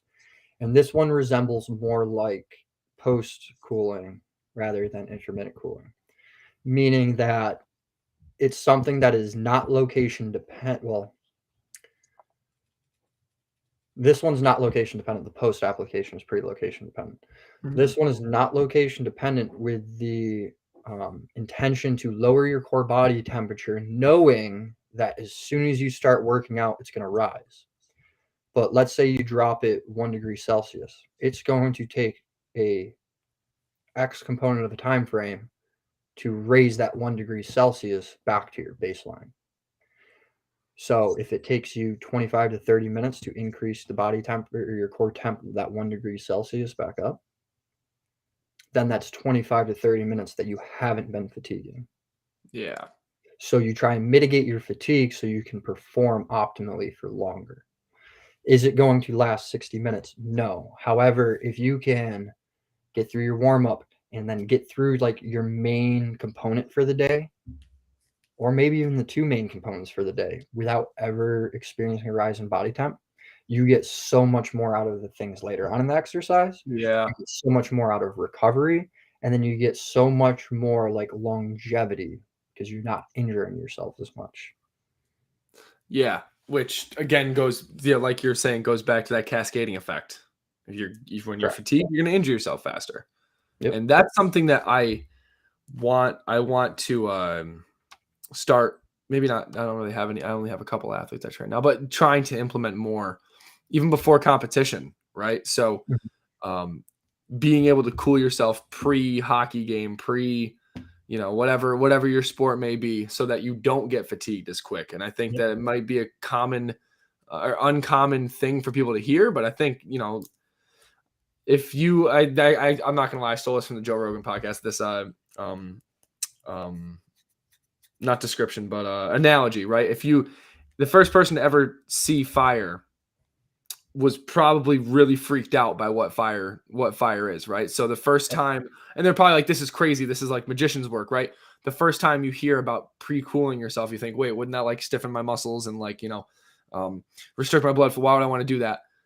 Try Dude, it I had to first. get it past. I got to get it past an IRB, which if anybody listening, the Institutional Review Board, it's not just professors that are in your like demographic. So I Yeah. had my professors on my chair there. However, I'm in front of a board of essentially 30 professors across history, biology, physics, anthropology, right? Statisticians. Yes, like every realm that is in academia sits on this board and says if your research is safe to do on humans or not. Yeah. So I want you to imagine what you just said. I got all of that. Like I remember to this day, it was a history professor who's like, "You're gonna kill them." Like you're gonna kill them. I was like, That's what he "Kill them." said. I was like, "Kill them." Jesus, you know nothing. I was like, "You know absolutely nothing if I'm gonna kill them." So like it was to the point where I explained it and I was 23 at the time. I explained it, thought I did a good job explaining it, ended up getting denied because it was something like it was some application I didn't like I didn't like have an ability if someone had like a latex allergy with the bags or stuff. So I had to like go back and make sure that. So it wasn't even about the ice, it was actually about design. So that was good. But yeah, just as soon as you say it to someone, they're just like, you're gonna hurt me. And then it's like, hold on, let me explain some things. Like Yeah, it's like, no, I'm not. No, I'm and not. it's that like you see with your clients trying to explain these new things that are just like, what the heck is that guy doing? It's a communication piece, it's a buy-in piece, it's a hey, let's have this rapport that I'm not just, speaking crazy talk. This actually means something. Yeah. Which can sometimes be a tightrope act trying to explain it to people. And that's not a jab at anyone's intelligence, right? That's just like the same thing when we are talking about putting your hands over your head and walking in your hands. Like if you don't do it, it's not in your bandwidth. It's not in your perception, right? So being told to do something like that, it doesn't mean you're stupid for not being like, oh yeah, jolly ho, let's go do it immediately. Like having reservations is a good thing, right? Mhm. So Exactly. we want to make sure everyone knows, we're not just two pompous like assholes here, just degrading everyone's intelligence, right? We're trying to help you guys understand why we would implement things like this and why they're so beneficial um, Exactly. in It's general. meant to be complicated in our heads to make it easier for you guys. Yes, yes, I that's I I enjoy this and clearly you do and clearly Seth and everybody that's involved with this is so motivated that we cannot sleep at night if we do not know it all. yeah, Around know it all around what we do, and I promise you we never will know it all no, on this topic, but we have a good understanding of the way our minds think and how to apply that back to you guys as the listeners or the clients or the individuals. Um, I think it's a big thing to convey that hey, we've put in this time hmm to make it so easy for you that you don't have to think about it. Now it and does take a trust component, yep, but believe me, there's a fit in this conversation for somewhere, at least for everybody. yeah, Whether it's breathing, whether it's hydrating, whether it's looking at your shoe wear, thinking about the way you're moving, thinking about the way your head's positioned, your eyes are positioned, all of these things, right? At least one of them can apply to anybody listening to this. It's not like you said, it's not we're trying to show off and show our like intelligence. It's flex hey, our we understand this to a degree, and if you really like, just like you, if we really wanted to, we could throw the listeners off in the matter of 30 seconds with some of our depth of explanation. That's not why I'm here. I'm here to change lives, and I'm here to help. mhm, Right, yeah, just like you are. So don't ever. I hope anybody listening isn't thinking or taking that way. It's just hey, this is some pretty intricate stuff, but for you guys, it's pretty decently easy. And I ditto to everything you just said. I completely agree with it. And I think I'm probably not standing alone when I say that I have, in route to trying to be able to explain this stuff to people, I've made an ass of myself at certain times, and I've been wrong, right? And I've embarrassed myself because I haven't, the idea in my head didn't come out on paper the way it should have, right? And many different things along those lines. So there is a part of this where, like, yeah, we are sometimes saying these larger words and, you know, more complex stuff, but behind the scenes of all that, we've went through the weeds to be able to do that and make sure that, like, we are more concise with what we say because we've messed up in the past and maybe not hurt people, but like led them astray at a time, but then brought them back. Could have done even better. Yes, Like, that's a we've better. done good, but we can do even better. Yeah, And we went and found how to do even better. yeah, and for those, you know, to other trainers that might be listening to this as well that maybe don't do some of these things but still get results, keep doing, you know, try to take away from this what you can. But if you're getting results, then, you know, there's buy-in there. And I know a lot of people that have got really good results with questionable methods because they have buy-in. And I know I'm going to another funny pun about, you know, how it's all connected, but it's not just about the fitness and the physiology. It is about the mindset and the social environmental buy-in, right? Because if you have, I'm gonna talk CrossFit for a second because that's just a really easy thing to make fun of. If you have like the CrossFit gym that like does a lot of those compound movements and they're not given a lot of rest period, right? But you're getting good results with your client.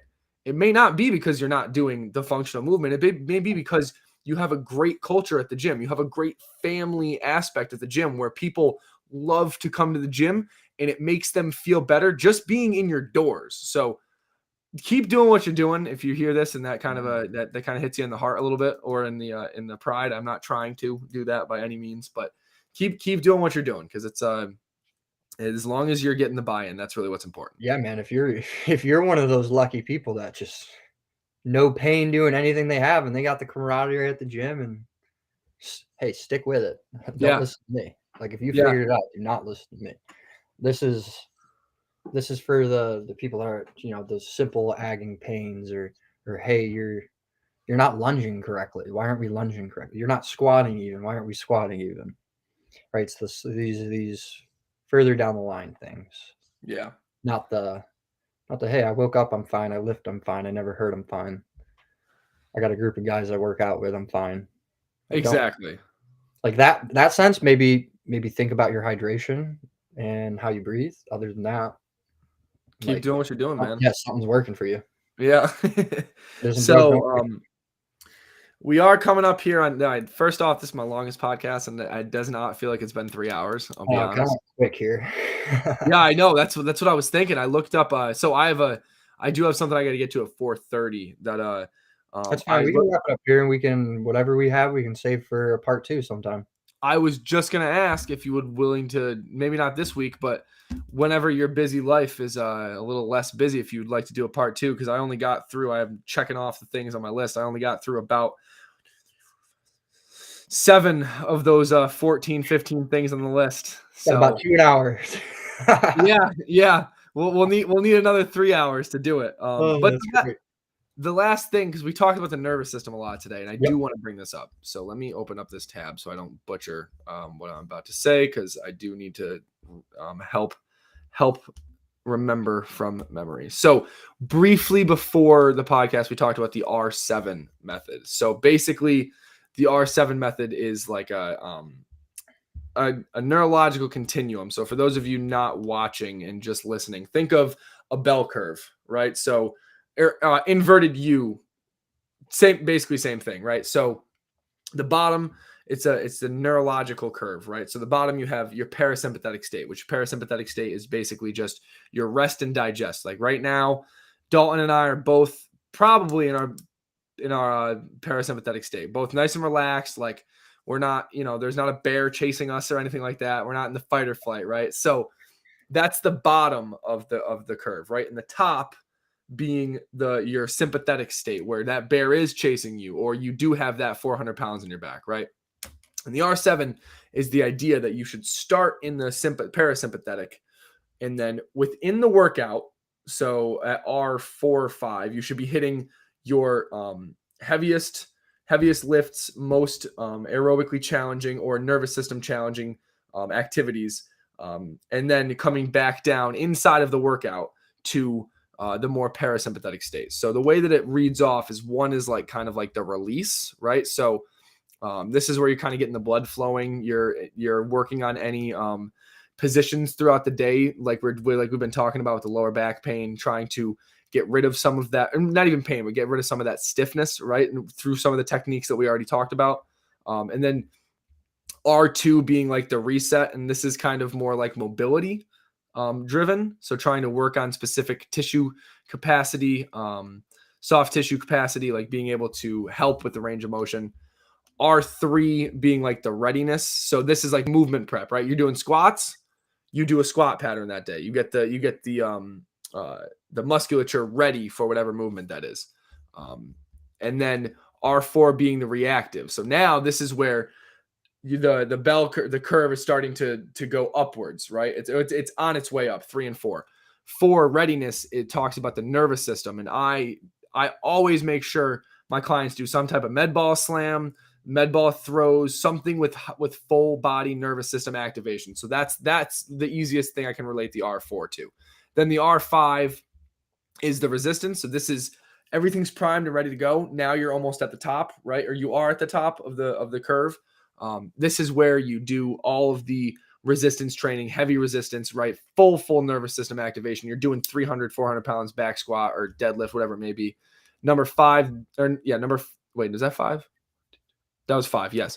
So number 6 being resiliency, right? So this is more of like the conditioning, which is still going to be more in that sympathetic state and I know we can talk about on a different podcast whether or not you should do conditioning with your resistance training, but for the purpose of this being resilient, and then 7 being the recovery mode. So this being where you're the resilience, you're more on the way back down opposed to where the resistance was, and the resilience you're trying to obviously get increase your capacity. And then the 7 recovery is where you're focusing on the breathing, right? You're focusing on going internally a little bit more and trying to relax the body completely. And the reason why I love it so much is I look at the body as like a sports car, right?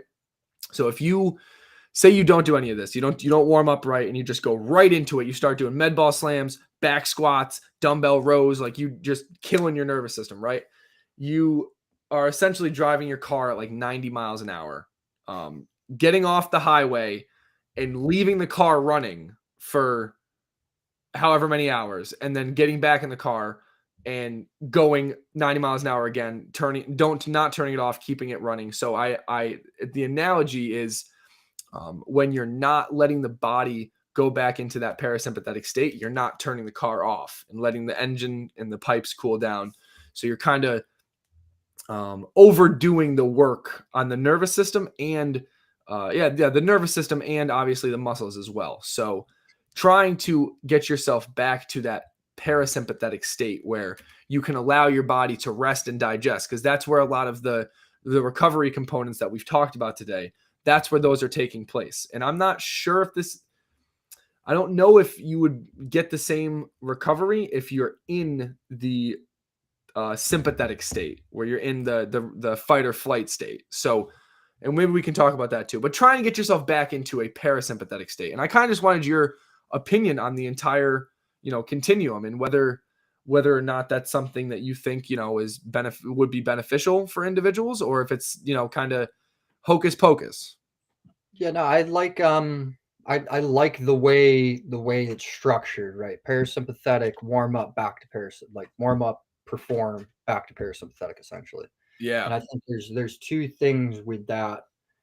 And make sure I don't go off on a tangent on this one. There's 2 things with that No I want to promises. touch on.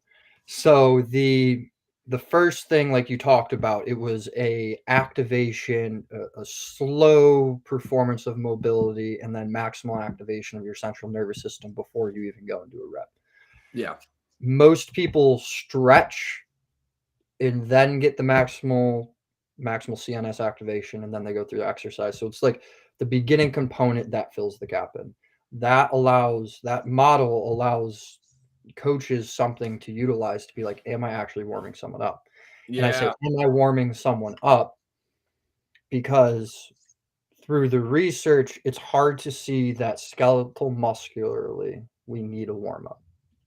The previous, and this is very controversial, the previous model was that your sarcomeres may not be at optimal length and you want to stretch or do dynamic exercise to create optimal length before going. However, based off of research on birds, they found out that you really don't need to warm up skeletal muscularly. What you are warming up through that actions are your peripheral and central nervous systems and the ability to communicate between them, which goes back to the whole conversation that first 2 hours. Yeah. So the thing with that is the first 3 you talk about, even before getting to that maximal CNS activation, is warming up your nervous system. You're essentially not even warming up your muscles. Like you're doing squats, so you're going to do a mobility squat progression. Well, you're functionally you're not like you're doing a dynamic stretch in air quotes. However, what you're doing is you are getting a coordinated pattern away from your brain and into your spinal cord. And then in the act of that, you're warming up your nervous system. Mm-hmm.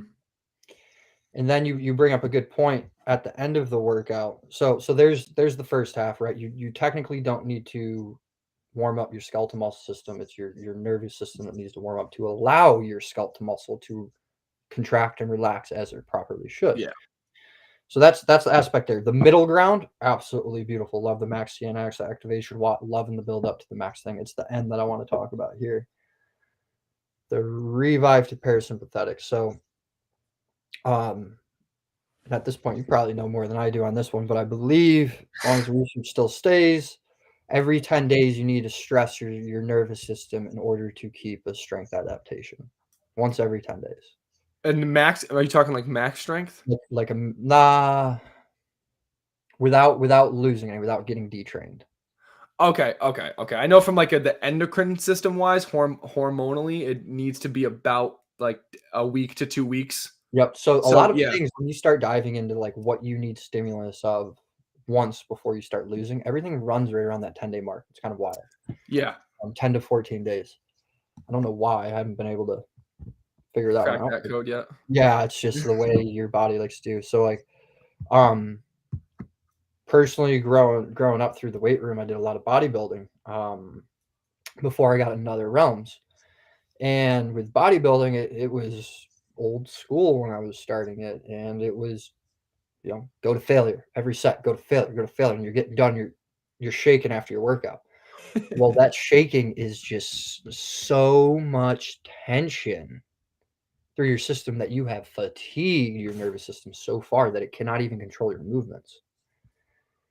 So, and this is where I brought up the 10 days. Once every 10 days, you should have at least one exercise you go to failure with to keep your central nervous system ready. With the bring down of the parasympathetic, or bring down back to parasympathetic after. However, I think this is where a lot of people fail. That the ones that don't use the model fail. And that is, they go through the exercise. They may have gone, even if they've warmed up properly, they may have gone too hard in their actual lifting. And then they've gone so hard in their actual lifting that they've stressed their nervous system so much. They may not be shaking and they may not even realize they've stressed their nervous system, that they don't get it back to the parasympathetic naturally. And you need to get it back to that parasympathetic, like you were saying, for recovery, to digest the food, to get the water to move. Mm-hmm. So it's one of those, like, okay, you tensed it, but you went a little bit too far, or you did 3 days in a row, and now your central nervous system's fatigued, and now it's not going to let go because it's in a preservation mode. It's in this mode where it's like a starvation mode, and it's fight or flight the entire time. Do that for a long enough time, you're going to get to overreaching, potentially even further into overtraining. Now that takes a lot of time, and it is my belief that once every 10 days, you should stress the nervous system to full fatigue, but then bring it back. It's that bring back down that people forget across all boards. Doesn't matter if they're doing a max lift, Doesn't matter if it's a sub-max day and they're ending 5 reps shorts of their max. Everybody seems to not bring it back down to that sympathetic, or I'm sorry, parasympathetic. Yeah, that's learning this. I learned this from shout out to Phil Wiltshire at SUNY Cortland, head strength coach over there. He's actually one who put me onto this with a very similar philosophy that like you're not turning that engine off when you just do a max lift and then leave the gym, which is, you know, doing a max lift makes you feel good. So what do you want to do after that? You want to go hang out with your friends. You want to go, I don't know, you want to go out for the town to the town for the night, right? You want to go do so. Exactly. You want to celebrate what you just did. So I understand why people may just want to one and done, get it over with, right? But really doing some diaphragmatic breathing or even mindfulness, right? Even just sitting down, and if you're not a fan of breathing, right? Just sitting there and only focusing on yourself or how you feel, right? That's a good way to bring yourself down into like a PMR, progressive muscle relaxation. Yeah. That's what I like using, especially for the populations we deal in and around. Progressive muscle relaxation, PMR, seems to be the best because like people in the weight room have an idea about, you know, their bodies, and if you can get them to focus on one segment of their body at a time, they find out a lot about, like you and I probably do it without even realizing it. Yeah. But a lot of people go through their day and they don't think about their ankles. They don't think about their feet. They don't think about their knees. So if you can get, like you were just saying, the mindfulness, sit back, close the eyes, think about your left ankle, contract it, relax it. Think about your right foot, contract it, relax it. Right? You start to find out a lot about your body. And again, going back to what we were talking before, and you're starting to control those thoughts. Yeah. Add some breathing to it, and then you don't need to see either of us. If you do all drink that. some water and stay home. And I'm giving you the free option, and that's drink water and stay home. Yeah, drink water, breathe, and stay home, so you don't have to pay us. Drink water, breathe, stay home. But at the same time, I like money. So I mean, if you wanna come to me, I'm not gonna complain. Yeah, but that's not why I'm doing it. You know, I'll always chat. Yeah, yeah. You'd come in, you'd be like, "Hey, I don't need anything, but I'm just here to hang out." Yeah, I'd be okay with that too. Yeah. And you know, I had something else I was gonna say, but I can't remember what it is, and I'm sure I'm gonna remember as soon as we're done with the podcast. But here 3.5 hours. Yeah, this was a great shoot, man. I mean, I really thank you for coming on and all the knowledge that you've brought. I definitely would like to pick your brain again. I don't know when that would be, but hell, whenever works for you, we can talk about this off air, but I'd love to do it again. I think that this was a lot of good information. You know, maybe next time we'll break it up into 2 parts, the same episode into 2 parts.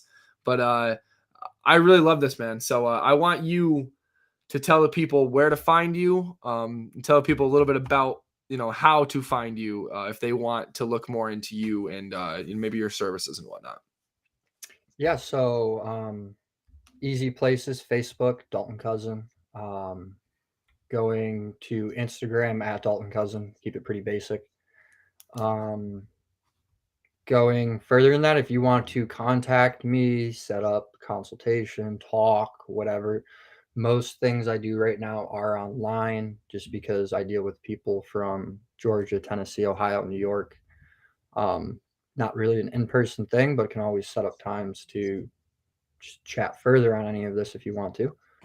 But that would be at daltoncousinfitness@gmail.com. Or you can reach out on me on any of the socials at Dalton Cousin. But yeah, I'm usually pretty available if we set up a time to be able to chat about any of this stuff or help get you a couple tips real quick to solve some of the problems you may be dealing with. But yeah, thanks again, man. I really do appreciate you having me. It's great to get an audience to share some of these things that I've been thinking through in my head and finally able to get out there and start spreading the knowledge on it. I do look forward to a second podcast. Yeah. I nerd out. I enjoy talking about this, and I got plenty of different realms I can go down. Oh yeah, man. learned a lot over the last few years, going to all these different states and meeting the different people I've met. But yeah, man, I really do appreciate you having me on. It's been a blast here. Always Yeah, is. man, it's been my pleasure. And one thing I think it's just a funny thing to end with. One thing my mom told me when I came back from school was she's like, you're dangerous. I'm like, what? And she's like, you just got your degree and you got all this information in your head and you just want to tell me all of it and tell everyone all of it. You're dangerous right now because you won't Yep. stop talking, which this is why, I'm glad I had you on. This is why I have this medium to help my ADHD ass get some energy out, and two, get some good information out to the people. And I will put your social media in the show notes. So at Dalton Cousin for Instagram and Facebook, Dalton Cousin. And then do you want me to put the email in the show notes as well? I wrote it down, Dalton Cousin Fitness at Gmail. Yeah, you can throw that in there in case anybody wants to reach out that way. Perfect. I just wanted to make sure that that was okay with you before I went ahead and did it. But again, going on almost 3.5 hours here, man. Thank you so much for coming on. I can't wait to talk to you again. And until then, I almost forgot my little outro here. How could I forget? So if everyone listening and watching, make sure, if you enjoyed this podcast, please make sure to go check us out on Apple Podcast or Spotify or literally anywhere else that you get your podcast needs from. If you are also interested in any of CCHS, Connected Community Health Support, our services, you can check us out on connectedchs.com. We have in-home personal training for the greater capital region area. We have virtual personal training literally anywhere you have Wi-Fi. And then we also have group training as well. So we do larger, like groups like Hudson Valley Community College, right? Like faculty, staff. If you're looking for more of like a work site health promotion, we do that as well. So please go to that link down below, connectedchs.com. And if you guys like the podcast, like I said, give us a review, share it with your friends, let people know what we're doing. I'm going to make the promotion of this a little bit better after some nice, good, constructive criticism from my friend here. So you'll be able to find this a little easier in the future. But again, if you like it, just help us out and give us a share, give us a like, give us a review, give us a follow, whatever it may be on whatever medium. We appreciate all of you guys tuning in today. And Dalton, you got anything else to say to the people? Hey, man, it's all connected. Yeah. It's all connected. Literally. And on that, from the toe to the head. Oh, what was that? Said from the toe to the head, it's all connected. Yes, sir. And with that, that is a wrap for episode number 7 of the How It's All Connected Lifestyle Medicine Podcast. Thank you for joining me. And until next time, stay happy and stay healthy. I'm Adam Fox, and this is Dalton Cousins. Catch you later, guys.